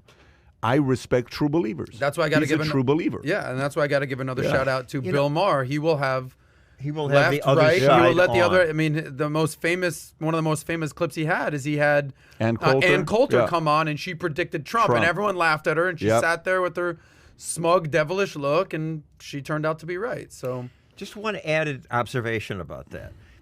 There used to be constant debate. When I was on 2020, we would do a story. You would always go to the other side and have a debate. And they had crossfire on cable. By the time I left 2020, because they just were not libertarian sympathetic anymore, and went to Fox, I assumed I was going to have good debates with O'Reilly and Sean Hannity about my libertarian issues. Drug legalization, opposition to tariffs, what are some of the other ones? But after one, they didn't want to fight with me either. who didn't? Hannity and O'Reilly. And if you look at cable now, nobody is fighting. They either have a guest where they just trash. Yeah. But most of it is people agreeing and saying, yep, yeah, they're evil, evil. I have to completely agree with John Stossel here, because this is my note right here regarding Parler. On one side of the spectrum, you have echo chambers. And like Parler, I believe, is sort of an echo chamber that you're just speaking to the people who already believe with you. Versus something that I know you're a huge proponent of is having open debate. Something that you are very passionate about, of having, you've done marijuana debates and you've done vaccination debates. And I know that's something that you wholeheartedly believe in. But I feel like that's the problem. Now, even like the whole point of Valuetainment and the whole point of the PBD podcast is to have an open dialogue. And Stossel, I don't agree with you on that. Pat, you're wrong here. Like, even you guys have disagreed a few times, but you can have, I think the catchphrase is, you can disagree without being disagreeable. And you're all about debates, are you not? Oh, I think, listen, any great family that produce great leaders, you will, if you ask the kids, what did your parents do to you growing up? They'll say, we were forced to debate every night. Any great family that produced kids that became great leaders, it was a debate environment. You're constantly saying, so what do you think about? What do you think about drugs? Should it be legal? No, Dad, why would it be illegal? Why should it not be illegal? Why should it not be? And then you would go back and forth. Kennedys would do this. It's a tradition among some of the families that produce. I think debate is missing. I think the reason why Dana White is killing it is because it's a format of a debate. Yeah. It's a fight. I think the reason why this dumb, whatever this fight, the most pathetic fight I've seen in my life, the show was embarrassing. Tom and his wife Kim were like, dude, just go home. I feel like I'm watching soft porn right now with kids are running around with this fight and all these different. The only person that was doing some stuff was Ice Cube came and rocked a couple songs that was good. Justin Bieber was kind of funny, and then the other guy, Pete Davidson was Davidson a train wreck. and the slapping thing. So Yeah. I'm like, what the hell? What happened here, right? Yeah. You're burning money just because you can, but people millions paid to watch the $50 show. So the true idiots are the ones that paid the $50 if you really think about it, right? Yeah. But what's the point? You know why I did well? Because it's a form of a debate. Of course. It's a form of a debate. We need more debate. I got a challenge for media. I think the media needs to hire the next William Buckley.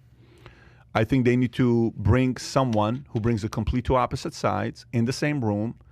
If they don't want to do it for free, pay to their charity. If they still don't want to do it, pay to them. And I think eventually when you're paying them the money, they finally will say, fine, I'll do it. Because if there's ever been a time to compete with CNN, Fox, and MSNBC, or anybody else, ABC, your best friends, if you go against any of these guys, today's the time to do it because everyone's playing it so safe because I don't want to offend John, nor do I want to offend Adam. I just want to keep my Adam fan happy. And it does keep the Adam fans happy, and they're stupid in so many ways. Yeah, I they hate are. the They media, are. They're so but they're these not guys. stupid about this. They see what works minute by minute, and debates today don't work. It's also hard to get debates. I do it on Stossel TV, but we call 40 teachers unions to get a spokesperson for the teachers unions. They don't want to talk to the other side. Well, you know who does? I got to give this guy some credit, and I know you've done a segment with him. Is this guy Stephen Crowder? He'll go on to campuses, and he'll put up a table and a chair and say, you know, the point of the day. Tell me why I'm wrong, and have open forum debates. And you unedited. So you had a chance to sit down with him. Well, not sit down, but Zoom. No, your last episode is let Crowder speak. I think it's your video that you did. Tell us about that. He had his father is his booker, and his father took the job because he kept hiring bookers, and they said nobody wants to go on your show, and his father was able to get people to come on the show, and he's become very successful. He's got the biggest conservative YouTube outlet.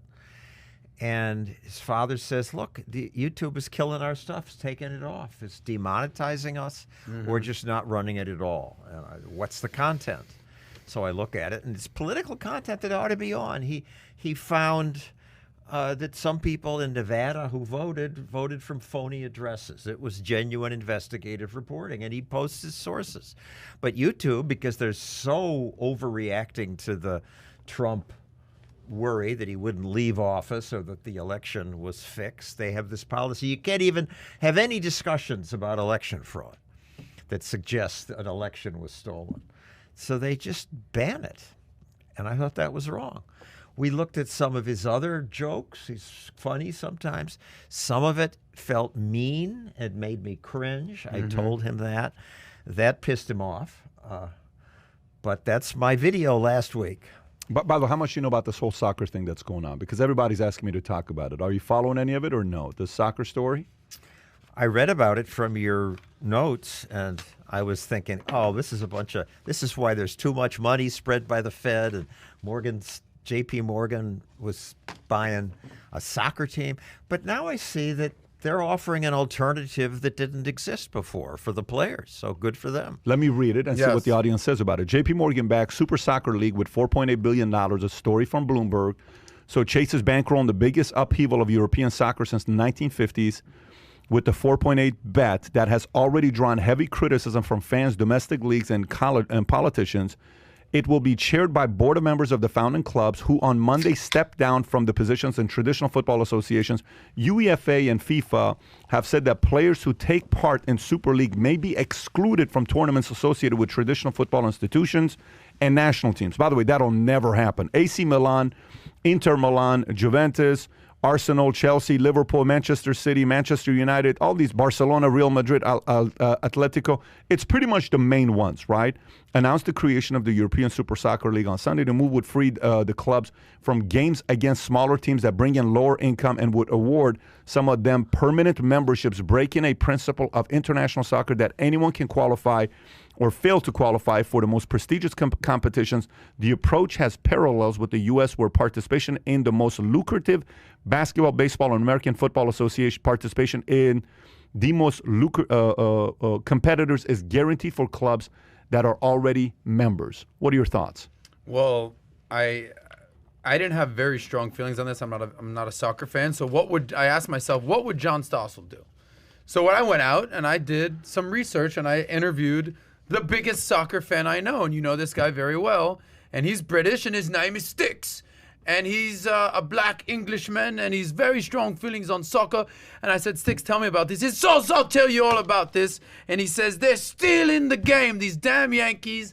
They're still in the game. Football is our heritage and our legacy, and it's our lifeblood, and we'll defend it, and we'll defend our teams to the death. I mean, he was super damn very upset passionate about it. We don't need these damn Yanks coming over here telling us how to run our sport. It ain't going to happen. And he was passionate as hell, and I said, okay, there's my clip right there. So I went and I found someone who actually cares about this, GAF, give AF about this, and I said, you win, buddy. And that was the only market research I did, and I spoke to Sticks, and I'm sure if he ever sees this clip, he'll be happy. But anyway, that was a shout out to Sticks and John Stossel at the same time. John, any strong opinions on this? No, but Not really. You look at what Bellator and the UFC compete. It's good to have competition and let things shift around, and it probably will be good for some of the players. Do you follow soccer at all? At all. At all. Kai, do you have an opinion on this? Anything you know, anything, Sam, are you following anything with the soccer deal? Nothing. Do you have anything on it Kai's or no? from Norway, Sam's from Colombia. You guys are international soccer. What's up? From what I've seen, essentially this would open By up... the way, if you're watching this comment below, I'm actually wanting to hear your thoughts. Is it a good idea or bad idea? Good idea? Just tell us in the comment section if it's a good or bad idea. Go ahead. This league, from what I understand, would open up to allow the teams play against It's against the best each other. of the best. It's like the Yes. it's like the All-Star League for soccer is what And it is. and the way it is, the only time they played against each other is in like these big leagues, like Champions League and Sure. stuff like that. Yeah. At that point, it's tournament, so it's you're in brackets and you go forth. Yep. So you could have teams that never play each other because it's all in the finals. Mm-hmm.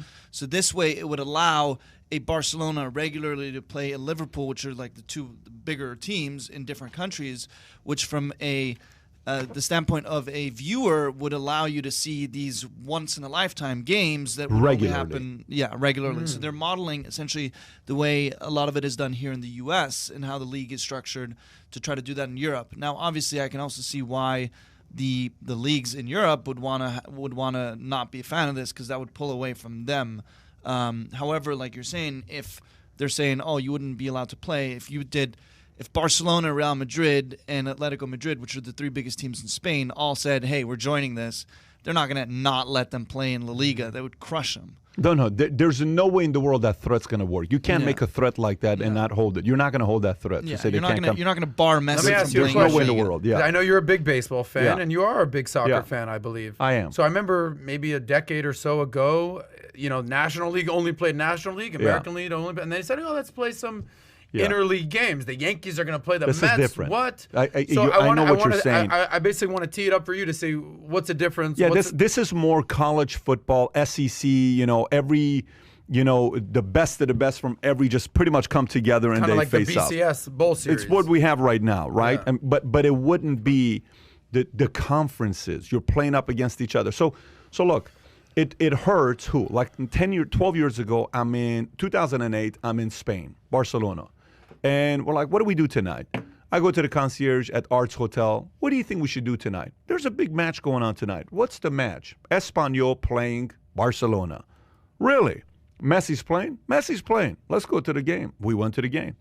Place is packed, jam-packed, and they're playing in the Espanyol stadium, right? And there's few Barcelona guys. One of our guys is wearing a Barcelona jersey. They surrounded him. They took his jersey off. Not said take it off. They took it off of him. They said, you can't get in with that they jersey. do that too? Okay, you don't know this guy. A guy named Sean. Okay. They took his jersey off. Take your jersey off. He takes his jersey off. And he says, wear it upside down so it's the white side. We don't even want to see that color here. What? So we went in the stands. One of our guys was a soccer guy. He got punched in the face. I got into a fight with 3 guys at that. Jennifer was there. Took us 3 hours to come home. It was all over ESPN, Sports Center. This is what's happening. Oh, Jennifer will tell you the story on what happened that day. She was frightened. Literally, we ran to our hotel for 3 hours. Okay, it was that insane of what happened that night with cops chasing. Yeah. Terrible situation. But you know what it was?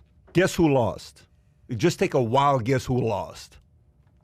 Espanyol lost. Yeah, because Barcelona won. Messi would run. The Yeah. speed Messi was running is like a car going 120 miles an hour while the other cars are going 42 miles an hour. Just it made no sense. He was like going zigzag. Playing high schoolers is what it looked like, right? But for Espanyol, every once in a while they get a chance to watch Messi play against them. And they bash him and they trash him. So to the smaller, like you're out of Milwaukee, you're going to lose Giannis. Yesterday, they interviewed Zion Williamson. Hey, Zion, how does it feel playing in New York? He says, you have to tell you, I played in Madison Square Garden before when I was in college, and man, it was amazing. And I just have to be honest with you. It's my second favorite place to play. Of course, I like playing in New Orleans, but it's my second favorite. Smoothie Center. Yeah, it's my second favorite place to play. He's from New Orleans, so he wanted to play. He's like a LeBron coming from Cleveland, really? so he wants to be that from guy. New Orleans? He's from New Orleans. He wanted to play for them, so it's kind of like one of those things. But you know what happened yesterday? Where do you think Zion's going to end up in the next 5 years? He's going to be a Knickerbocker in the next 5. Oh my gosh. So the smaller markets take hits in U.S. with the way, but the draft protects them. Lately, they've not been protecting them. If a Harden wants to say he wants to leave, or if a Davis wants to say I want to leave to go to an L.A., they can do it because LeBron's running the league today. Player has the power. LeBron's got the monopoly in the league today. Everybody's scared of LeBron, so he dictates where people go to. I think there is, for the fans who want to see the best of the best face each other, the fans worldwide win, but the local fans lose. So you and I may not give a shit and say, dude, who cares? Let them play ball. Dude, you're not the city where the religion today, it's like telling Green Bay Packers, we're moving the Packers and there's not going to be anything going on over there because who the hell wants to go to Green Bay to watch a game? The local people are like, I don't go to church. It's their religion, yeah. I skip church and I go to a Packer game. Are you out of your mind to take this away? But to you and I, we're like, what is the matter with this guy? You okay? You all right, buddy? You know, so there is a religion component to soccer, and they're messing with the religion. Soccer is a religion to true believer fans, and they're kind of screwing it up. So you got both arguments make sense, but this is not going to be pretty if they continue with this. It's going to be a big falling off for those local markets, and the local markets generate a lot of income of the bigger markets coming to them. They rely, like Dubrovnik, Croatia. You ever been there? You know how they make money? Tourism. Yeah. There's no other reason to go to Dubrovnik, Croatia except for wine and tourism. It's the only reason you go there, right? So you're going to take that away, they're going to take a hit. So that's my thoughts. John, unless you are absolutely disagreeing with me on this topic, because I know you're a true believer with soccer, you can say whatever you want to say, John. It's your floor. No thoughts. But okay. You took away my yogurt. All right, was that yours? Oh, here you go. We put the yogurt. Do we have the spoon or no? Do you eat it with your... We got a spoon. We got a spoon. Okay. So, you know, they say yogurt and tequila is very good. Actually, it's extremely healthy. I don't know if you've seen the recent research by 2020. I believe it. Yeah. It's okay. So let's go to the next topic here. Speaking of 2020... Let him have his yogurt. Okay, let's give him a break. I'm going to get to the next topic. Adam, give him a break, buddy. He's on vacation, and you're screwing with him. You're making him work. I mean, I'm just a little upset. I don't get a yogurt. Why don't I get a yogurt? Pat, you went to a game that has political tensions. Barcelona represents the Catalonia supporters and Espanyol, the Spanish patriots. Yeah, believe me, I know what happened there. I have the video of it. I ended up, it's actually I punched the guy in the face. Okay? Straight up. The guy, PBD. He punched one of our guys in the face. I punched the guy. We have the video. Is that guy alive anymore? The guy behind me was recording it. Then when I went down, they went and brought everybody. So I'm like going down with Jen. I said, Jen, here, let's go from this way. Security came. It was the biggest brawl. It was insane. Why aren't we playing that video? I have to see where the video is at. It's actually a very interesting video. You will have a different side of me. You're going to say, I can't believe Pat did that. I don't know. No, something tells me that back in the day, a young PBD innocent. Definitely. No, a church-going usher, the best usher at the local church. I have a question for Stossel. So Patrick Bet David, his nickname is PBD. My name's Adam Sosnick. People call me Soz or Soy Boy. Does John Stossel have a nickname? JFS. Oh, my nickname. Yeah. Yeah, Rick John. Rick John. What does that mean? My brother is Tom. when we were kids, he's Rick John. older, parents would call, and we'd both say, "Oh, I thought you were calling Tom. I thought you were calling John." So since he was older, they couldn't rename him, so my name is John Frederick. They didn't like Fred, so I became Rick. Pretty Ricky. And I didn't like Ricky when I started on TV, so I became John. So then now I have two names, and Rick John is my nickname. Who calls you Rick John these days? The volleyball players. Okay. The ladies. Wow. Hello, ladies. What does your wife call you? Rick. Really? Rick John Stossel. We just learned something from Yeah, we learned a few things about This John. is what is hard-hitting journalism, ladies and Yeah. gentlemen. Take a look. We- I'm hitting John Stossel, the great journalist, with the hard-hitting You're so questions. funny. His name is Rick John Stossel. Adam, pick a story. Let's go to it next. Do we want to do court packing? How about I ask No, John? no, Do you want to that's do not court it. packing? Do you want to do Cuban President Diaz story? Do you want to do the Biden ICE saying we can't use the word illegal? Do you want to Let's use do that China? one. Which one? Biden? You're not supposed to use the word Alien? what? Illegal alien assimilation. Why Assimilation? can't you say assimilation? Isn't that a goal that the immigrants who don't speak English come to America and assimilate? He ordered them, by the way. President Biden administration on Monday ordered departments to change the terms used to describe immigration matters, including how to refer to those who entered the country illegally. The administration order came in the form of memos. Can you pull up the story, Kai, so people can see it? Memos sent to leaders of immigration of Custom Enforcement, which is ICE, and Custom and Border Protection, which is CBP. Alien will now be non-citizen or migrant. Alienage will be changed to non-citizenship.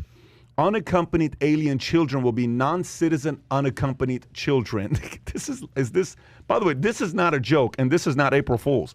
Unaccompanied alien and illegal alien will be undocumented non-citizens, undocumented individual or immigrant, migrant. And assimilation will be integration or civil integration.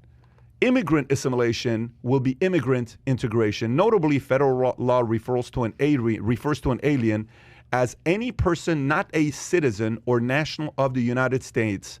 Federal law also refers to the term illegal aliens. John, you can take it from here. Well, if at least they push integration instead of assimilation, but I don't know what's wrong with assimilation. I can see the reasoning for the first part. To call someone an alien is a little bit like calling them like someone from outer space, and it makes it maybe harder for them to assimilate in America.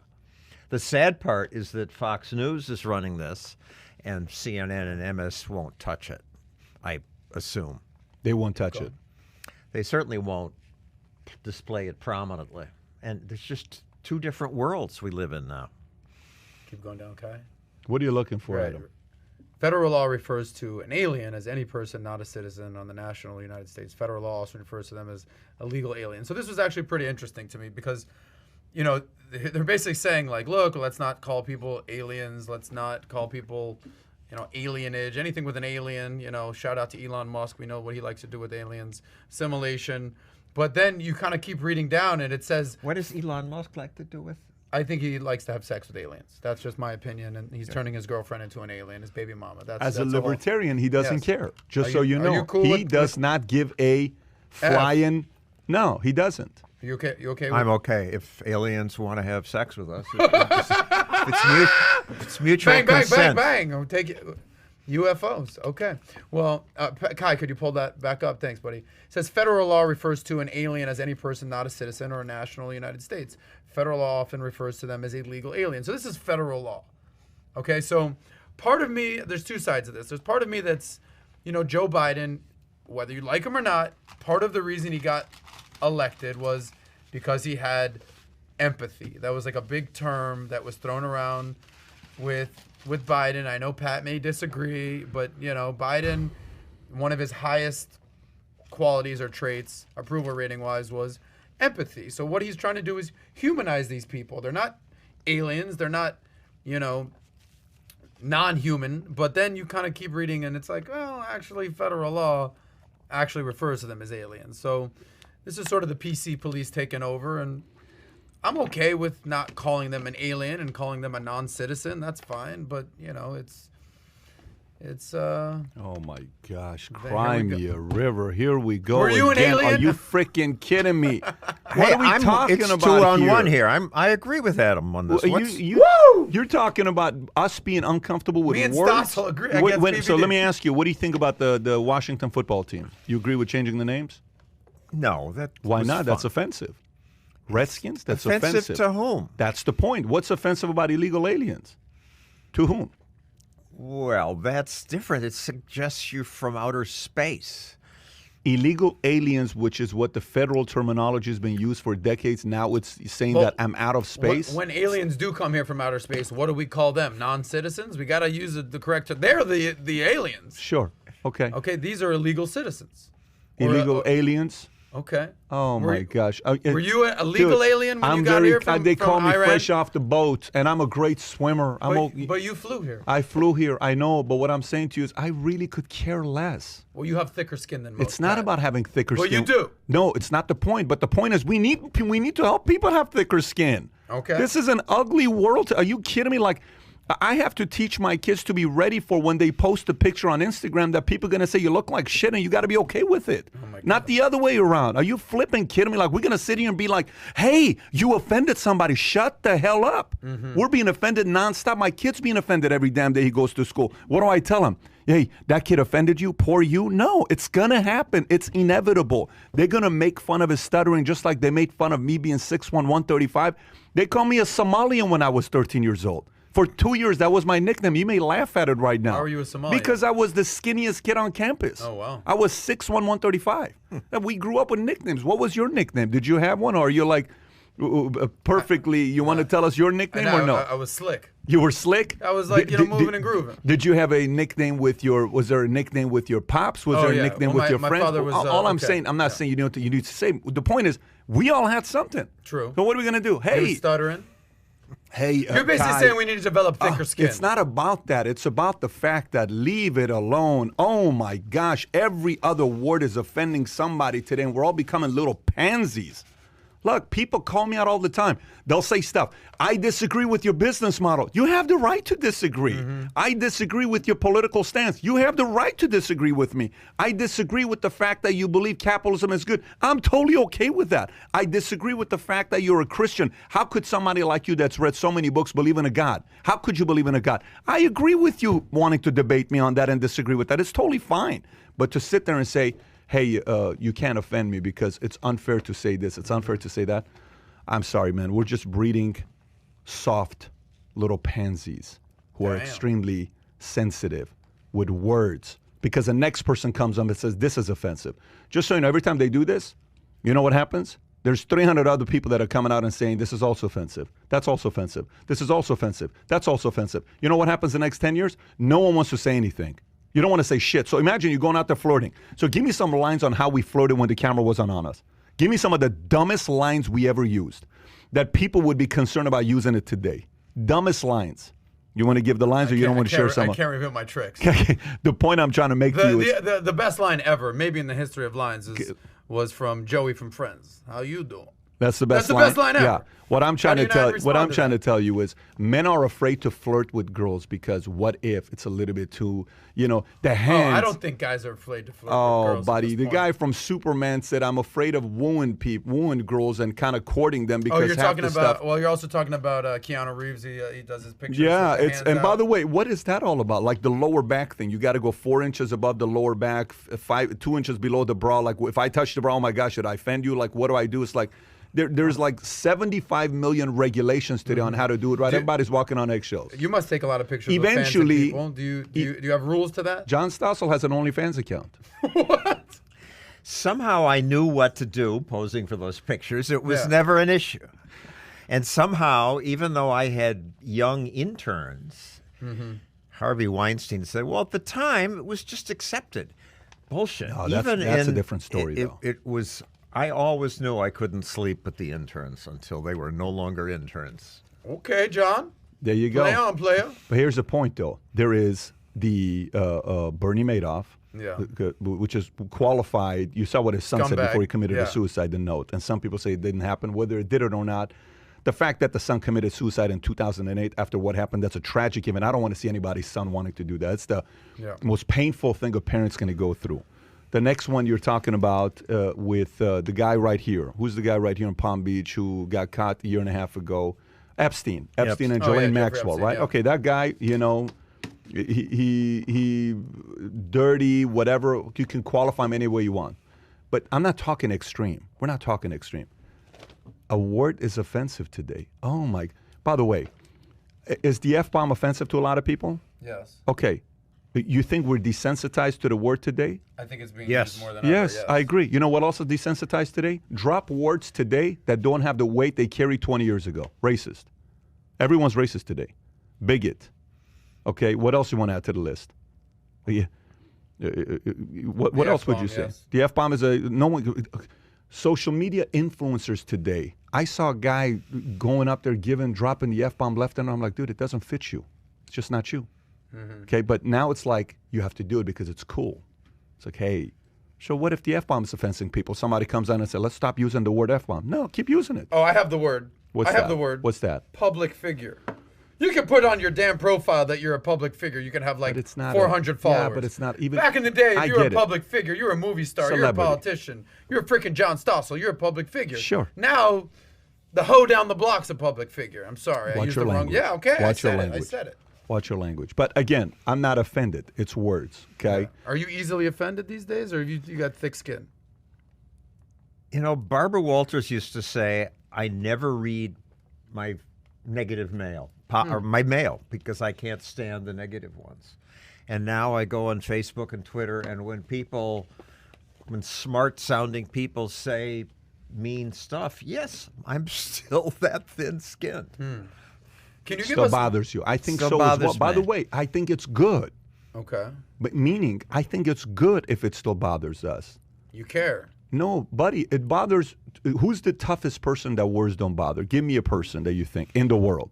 Donald Trump? I disagree. I think it bothers him the most. I think he's very sensitive. I very think it bothers thin-skinned. him more than it bothers you. I think it bothers him so much more that he wants to do more to retaliate, and you don't want to do as much to retaliate. So who is the person that's not offended by words? Give me one name. I think Obama's pretty thick-skinned. I disagree. I disagree because if Obama was, he would have gone to Fox News more often. I think Obama also, he didn't want to meet with Paul Ryan too often because Paul Ryan would say, Bernie Sanders.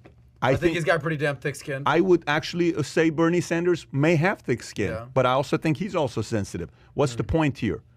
Buddy, if you got a pulse, we're all sensitive. The barometer is just maybe a little bit higher or a little bit Yeah. lower. You know how they say never offend the wrong person because they may come back and, come after you for decades? The most sensitive people you offend, they're going to come for a long time, right? But for the most part, we all get offended by it. It's going to hurt you no matter what.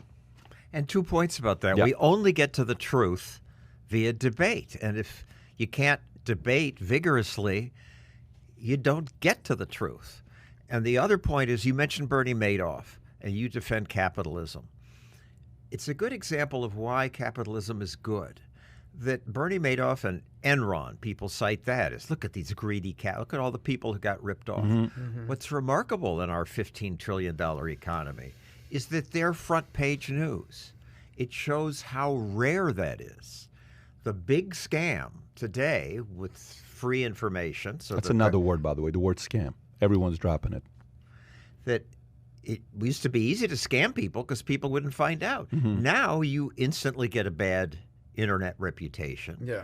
And so if you don't serve your customer better than the other guys, you're gone. I think it's the fairest thing out there. I Yes. think competition is the fairest thing out there to allow people to compete for the market share. Competition. I One of the major themes of our entire podcast. keep going back to it. Okay, so we got Can I ask Mr. Stossel Sure. one quick question? Because you brought her up and you said that she wouldn't read the mail, but you worked with the great Barbara Walters for a long time. About 10 years. 10 years, a decade. One of the finest journalists, period. One of the certainly finest female journalists. Do you have a quick Barbara Walters story or anything that you'd like to share about her?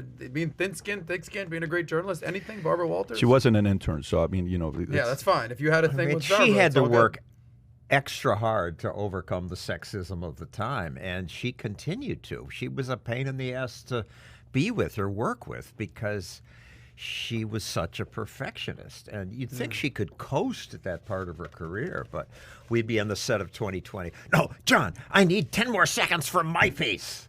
And I want to see it again. And I want to, no, editor, change this and change this. And she was anxious, and she would scream at people. Then she'd apologize and send them flowers afterward. I like hearing that. She cared. She was a perfectionist. She cared too much. She didn't really have many friends because of it. But do you notice that, hang tight, do you notice that that's a trend with the highest obsessive peak performers have a hard time maintaining friends for too long because they're such perfectionists? Do you see that as a trend or no? I see it on the volleyball court, where some of the best players are more likely to make cheating line calls. Okay, interesting. Now, because, there's a book that about Reagan, where Reagan, he had a lot of acquaintances, but very few people were his close friends. Like, we're talking difference between acquaintances and friends. And you also read about that with the guy from Mar-a-Lago. What's his name? Your friend, Donald Trump, same as well, right? I was one of the guys here was a local realtor in Palm Beach, a good guy. No, it's Lawrence. It's a different guy. So anyways, he sold one of his houses to Sylvester Stallone recently, I think for like $36 million. And he says, I've known Trump for 35 years. Good friend, but it's very hard to be very close with Trump because Trump doesn't allow a lot of people to get too close to him, to be friends with him, because it becomes a little too much like. Have you ever interviewed Trump? Twice. What year? I can't remember. At my age, you don't remember the years anymore. Oh, stop it, Stossel. We did one on how he was using eminent domain to grab a woman's house in Atlantic City. And I gave him shit about that. And I said, at least it was just grabbing a woman's house, which is what, the different story. He's not known for... in 16. It was... If it were capitalism, he would buy her out for the casino. Yep. Fine. She didn't want to sell. So he went to his friends who on the New Jersey zoning board and got the house condemned as a blight. It wasn't a blight. It was fine. But he had the connections, and that was wrong.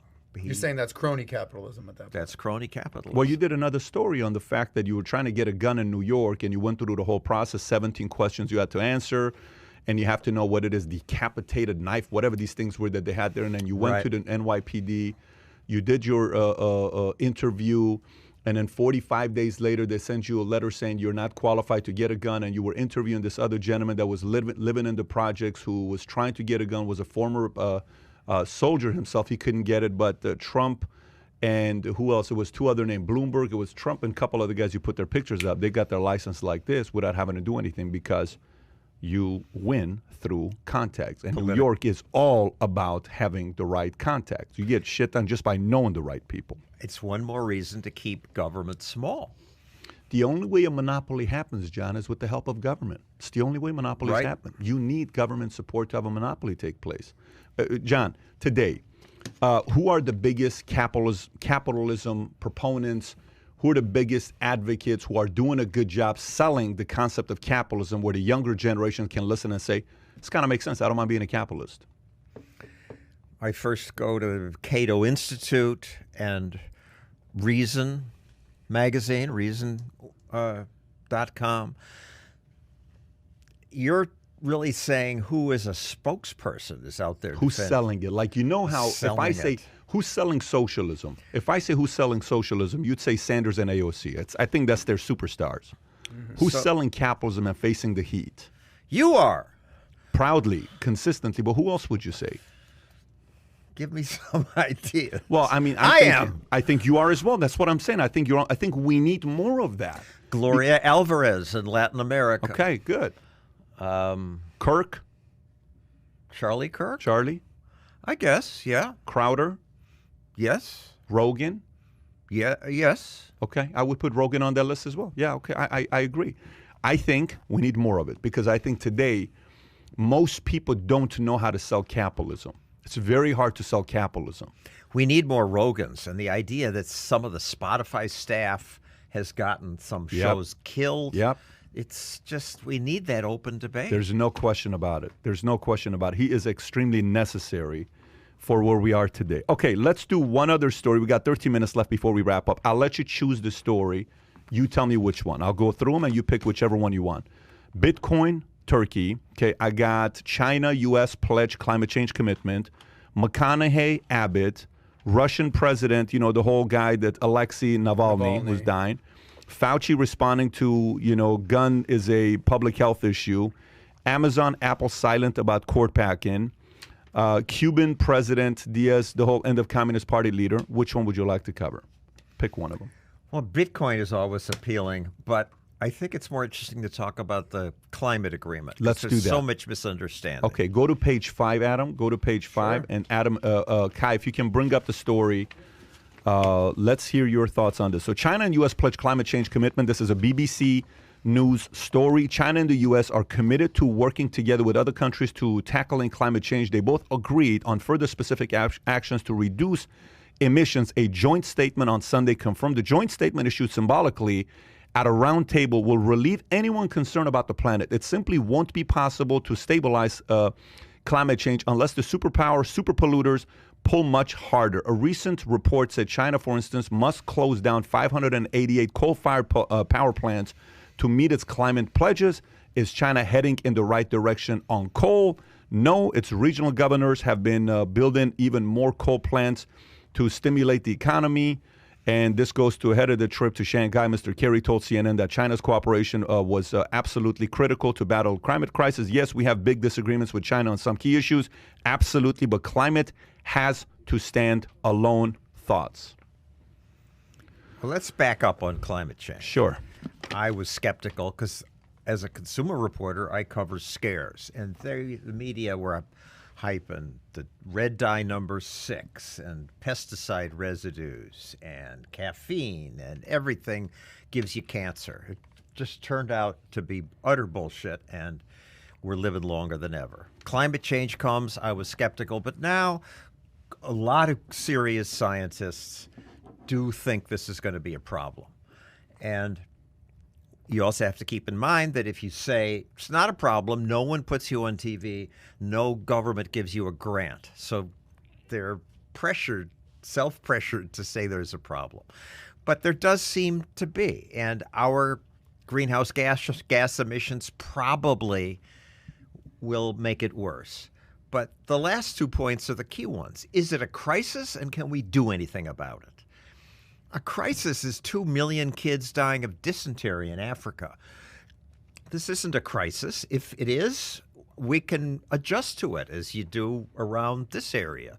Build dikes. Holland has been 2/3 of the country's been underwater for years. They, with primitive equipment, could build it to keep it out. That makes more sense than doing what we're doing now, which is pointless subsidies for rich people to buy electric cars, and pointless subsidies for windmills that help Al Gore and other rich cronies. And all of it's going to make not a whit of difference. It's true, as the article says, that if the superpowers got involved and they really did something, that might reduce our greenhouse gases. But will this happen? As he admits in the Paris Agreement, that Trump rightly scoffed at, China promised to keep doing what we're doing now. That's all they promised. The only country that agreed to cut anything was America. And we only achieved that target because we switched to natural gas, which pollutes less, but it's still a fossil fuel. And China says it's going to stop building coal plants, but they haven't so far. We're going to sign an agreement where we'll obey it and they won't, and it won't accomplish anything. This is bad politics and bad economics. So what changed in your mindset? Because you said you were skeptical and now you sort of seem to be a believer. Was there a breakthrough moment, an epiphany moment? What was it? I started reading serious scientists who were not knee-jerk, believing every government scare, who said there is evidence that this may be a problem. So you do believe that it is a problem? Maybe number 15 on the world's list of problems. Wow. So definitely not in the top 5, top 10. No. Really?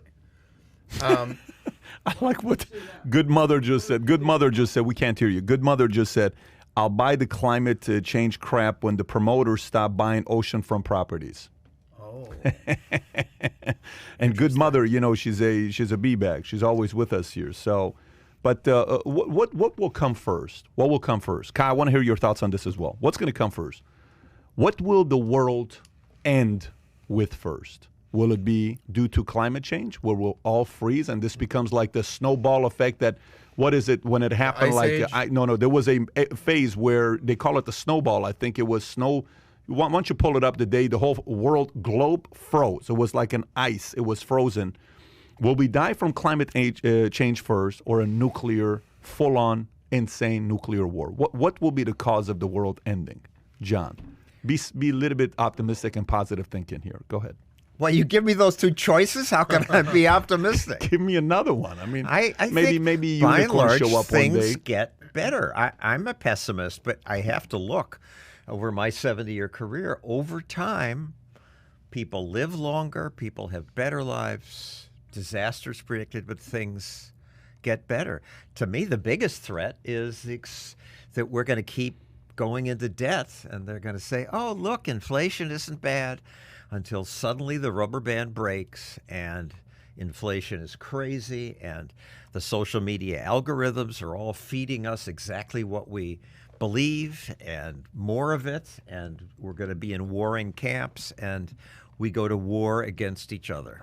So you're not worried about the end of the world? That doesn't bother you? You don't think that's going to happen with nuclear or climate change or any of that? No. Okay. Adam, any thoughts on this? Pretty interesting that his number one concern is the debt crisis, because that is a major concern. I don't think that's going to be what is going to bring down the world or anything like that. I think there's no doubt that climate change is happening, but just I think to the extent of what is man's role in this. And I think something that we should highlight is the fact that, at least, like they say in the article, yes, we have big disagreements with China on some key policies, absolutely, but climate has to stand alone. I don't trust China as far as I can throw them. I'm sure you're not a fan of the CCP and anything the hell's going on there. I can't believe anything they're saying. But having some sort of positive dialogue is a good sign with China. You know, having some agreements on something. We can disagree on a lot of policies, but at least having some common ground. Stop it. Oh, my gosh, Adam, stop it. Oh, my goodness. So what makes you believe they're going to keep their end of the bargain? I don't believe anything. So I said that. So what do you do negotiating with someone that you know they're not going to keep their end of the bargain? Like, what is the level of accountability? I don't know, like with the Iran deal. We have to have some sort of accountability. What is the level there? of account? No, the Iran deal with China is willing to go to certain measures that maybe U.S. is not willing to go to. The Iran nuclear deal that we had with Iran. There's definitely have some accountability. By the way, Iran. So imagine U.S. gives Iran 150 billion. China gives Iran 400 billion. Who do you think is their god? China. So we shouldn't talk to them? I'm not saying not talk to them. I'm not saying don't talk to them. I'm talking, okay, so I'm glad you brought that up. Let's go through it. So here's how I see it. I'm just a basic entrepreneur having opinions about these kinds of things, but I may be wrong. So let's just say we have climate change here as an issue. And U.S. and China is negotiating about climate change, okay? There is 5 other issues I have to process before we go here. This is not my next. My number one, before I do anything negotiating with you, China, is I need you, just like the rest of the world, allow there to be Facebook in your country, allow Twitter to be in your country, allow YouTube Live to be in your country, allow podcasting to be in your country, allow all our NBC, ABC, CBS, CNN, Fox News, everybody to be in your country. It's like freedom of press. So we can see that you are really being held accountable just like us, because guess what? How tough is it that we wake up every morning, we watch the news, we know shit about that's going on in China, but you wake up every morning, you watch news, and you say, look at these Democrats and Republicans calling each other out. These guys are idiots. I know exactly what's going on in the U.S. It's not fair competition. So before we decide to negotiate together, Mr. John representing China, I think we must first agree to have free press on your end, and then we will gladly do negotiation with you. What do you say? I say, that's a good podcast line. Your listeners will like that. But screw you. We're not going to negotiate on anything then. Then let's not do it. Then I'm not doing it with you either. But it's better to keep talking. It's not about talking. I don't mind talking. I'm all about talking. I love talking. Let's keep doing that. But the talking has also, to be... you should add intellectual property respect to that Sure, list, that's what I'm saying to you. Where I'm going with this is, hey, the whole Made in China 2025 was about getting all the trade secrets from U.S. and applying it there. Every time they invested into America, companies in America, clause on the bottom. You have to give us the intellectual rights to this in China. What the hell are we talking about here? Wait, so I think our politicians need to kind of defend America and protect America first, and then we go and negotiate about all the other things. Because I think the ripple effect of the first, like I'm talking to my realtor yesterday, commercial realtor. This building we're in, this is a part-time, we're renting this place out. The terms with this and my house. We rented a house, 9 months. We rented an office for how long? 9 months. Why? The plan is, make a move. get a house, get an office. We don't know what we're going to end up being. But this is temporary. Everything we've done here, the money we put into the space, is all temporary, right? Okay.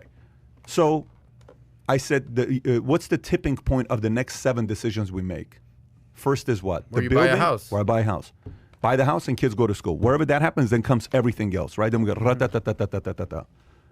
I'm not negotiating unless you are willing to open it up so I can at least see what's going on in your country, because I don't trust. Dude, I agree with you. I'd love to see that happen, but there's no way they're going to do that. But then And there's how does no that- way we have to agree to do anything. But like So that's how like does, saying how does that protect America first? What do you mean, how does that protect America first? That makes you and I be on equal playing field. It's kind of like this. So imagine you're Bill Belichick. I am, pick another coach in NFL. I don't know what sport Mike you follow. Tomlin. There you go. Are you which Pittsburgh. sport are you in? Are you a All of them. okay, let's just say all of them and none of them at the Mike same time. Tomlin, John Stossel. you're with Pittsburgh. Sure. I'm Bill Belichick. I'm with New England Patriots. Guess what?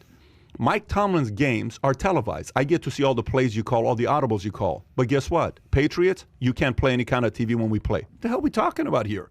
I got to be able to see when I'm doing play-by-play and I'm saying, look at the receiver did this. How the hell am I going to know how Patriots plays defense? I can't play against you because you're not doing a play-by-play. I'm doing play-by-play. My name is America. China's not doing play-by-play. I can't see shit. Forget about Deflategate. Forget about Spygate. Shit, if China was a football team, there'd be Spygate on steroids. I mean, what they're doing, you can't see nothing they're doing. America's just sitting there saying, it's just the way they are. You have to understand. This is a cultural issue, Patrick. You don't understand. I don't understand. Shit, I've lived in these countries where I don't know. I lived in Iran for 10 years where we have to be quiet. But Americans are just saying, it's how they are. This is how you negotiate with them. No.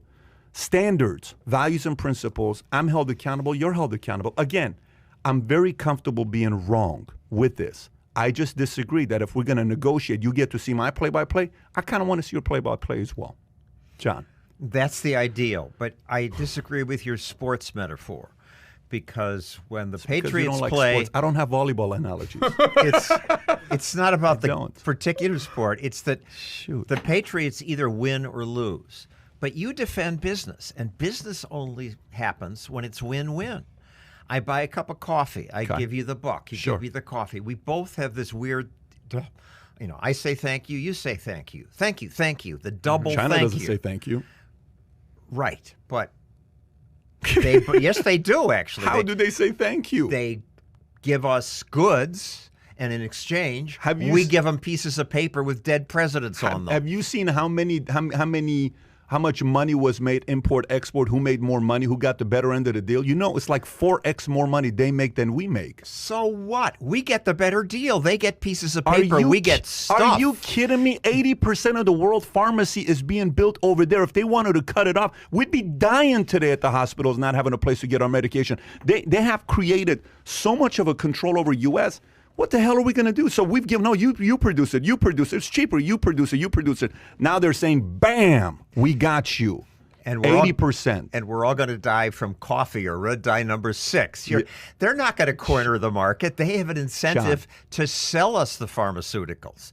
And if it gets that dire, Control. we'll make a small amount of our own. if You're we go to war libertarian. with them. We like freedom. They like control, okay? They like Well, control. We you like like freedom. control, sounds like. You want to control China. I don't want to It's not control going to happen. China. How is that control? Mine is control. I want to give the people the freedom we have in America, freedom of press. I want to know what the hell is going on. What part of my argument is control?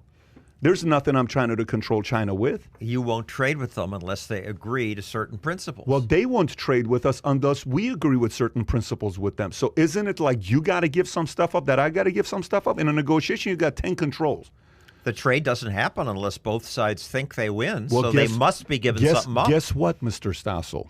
19-time Emmy Award winner going up against just a ridiculous, an entrepreneur here. 1.8 GPA. 1.8 GPA. Here's the challenge that we face in this negotiation. We are so in too deep that we have no leverage to negotiate with China anymore. We have to bow down today. And by the way, if we don't stand ground now, 10, 20, 30 years from now, they dictate what we do. How do we bow down to them? How do we?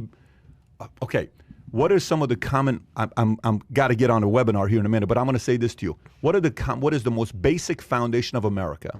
What is the most basic foundation of America? Freedom of what? Individual liberty. Okay, individual liberty. Do you want to have the people of China have that as well? Yes. Okay, would that help us have a little bit more accountability to know what they're up to? Yes. Would you want to do business with someone that's being a little bit more transparent, or business with someone that's not being transparent? Transparent. If you and I start a company together, would you be okay if you showed me your finances, but I didn't show you my finances? Are you okay with that? No. We have to have a common bookkeeping, right, and accounting practices so we can kind of talk about it. Yes. U.S. is going into business with a country that's not willing to share it with you.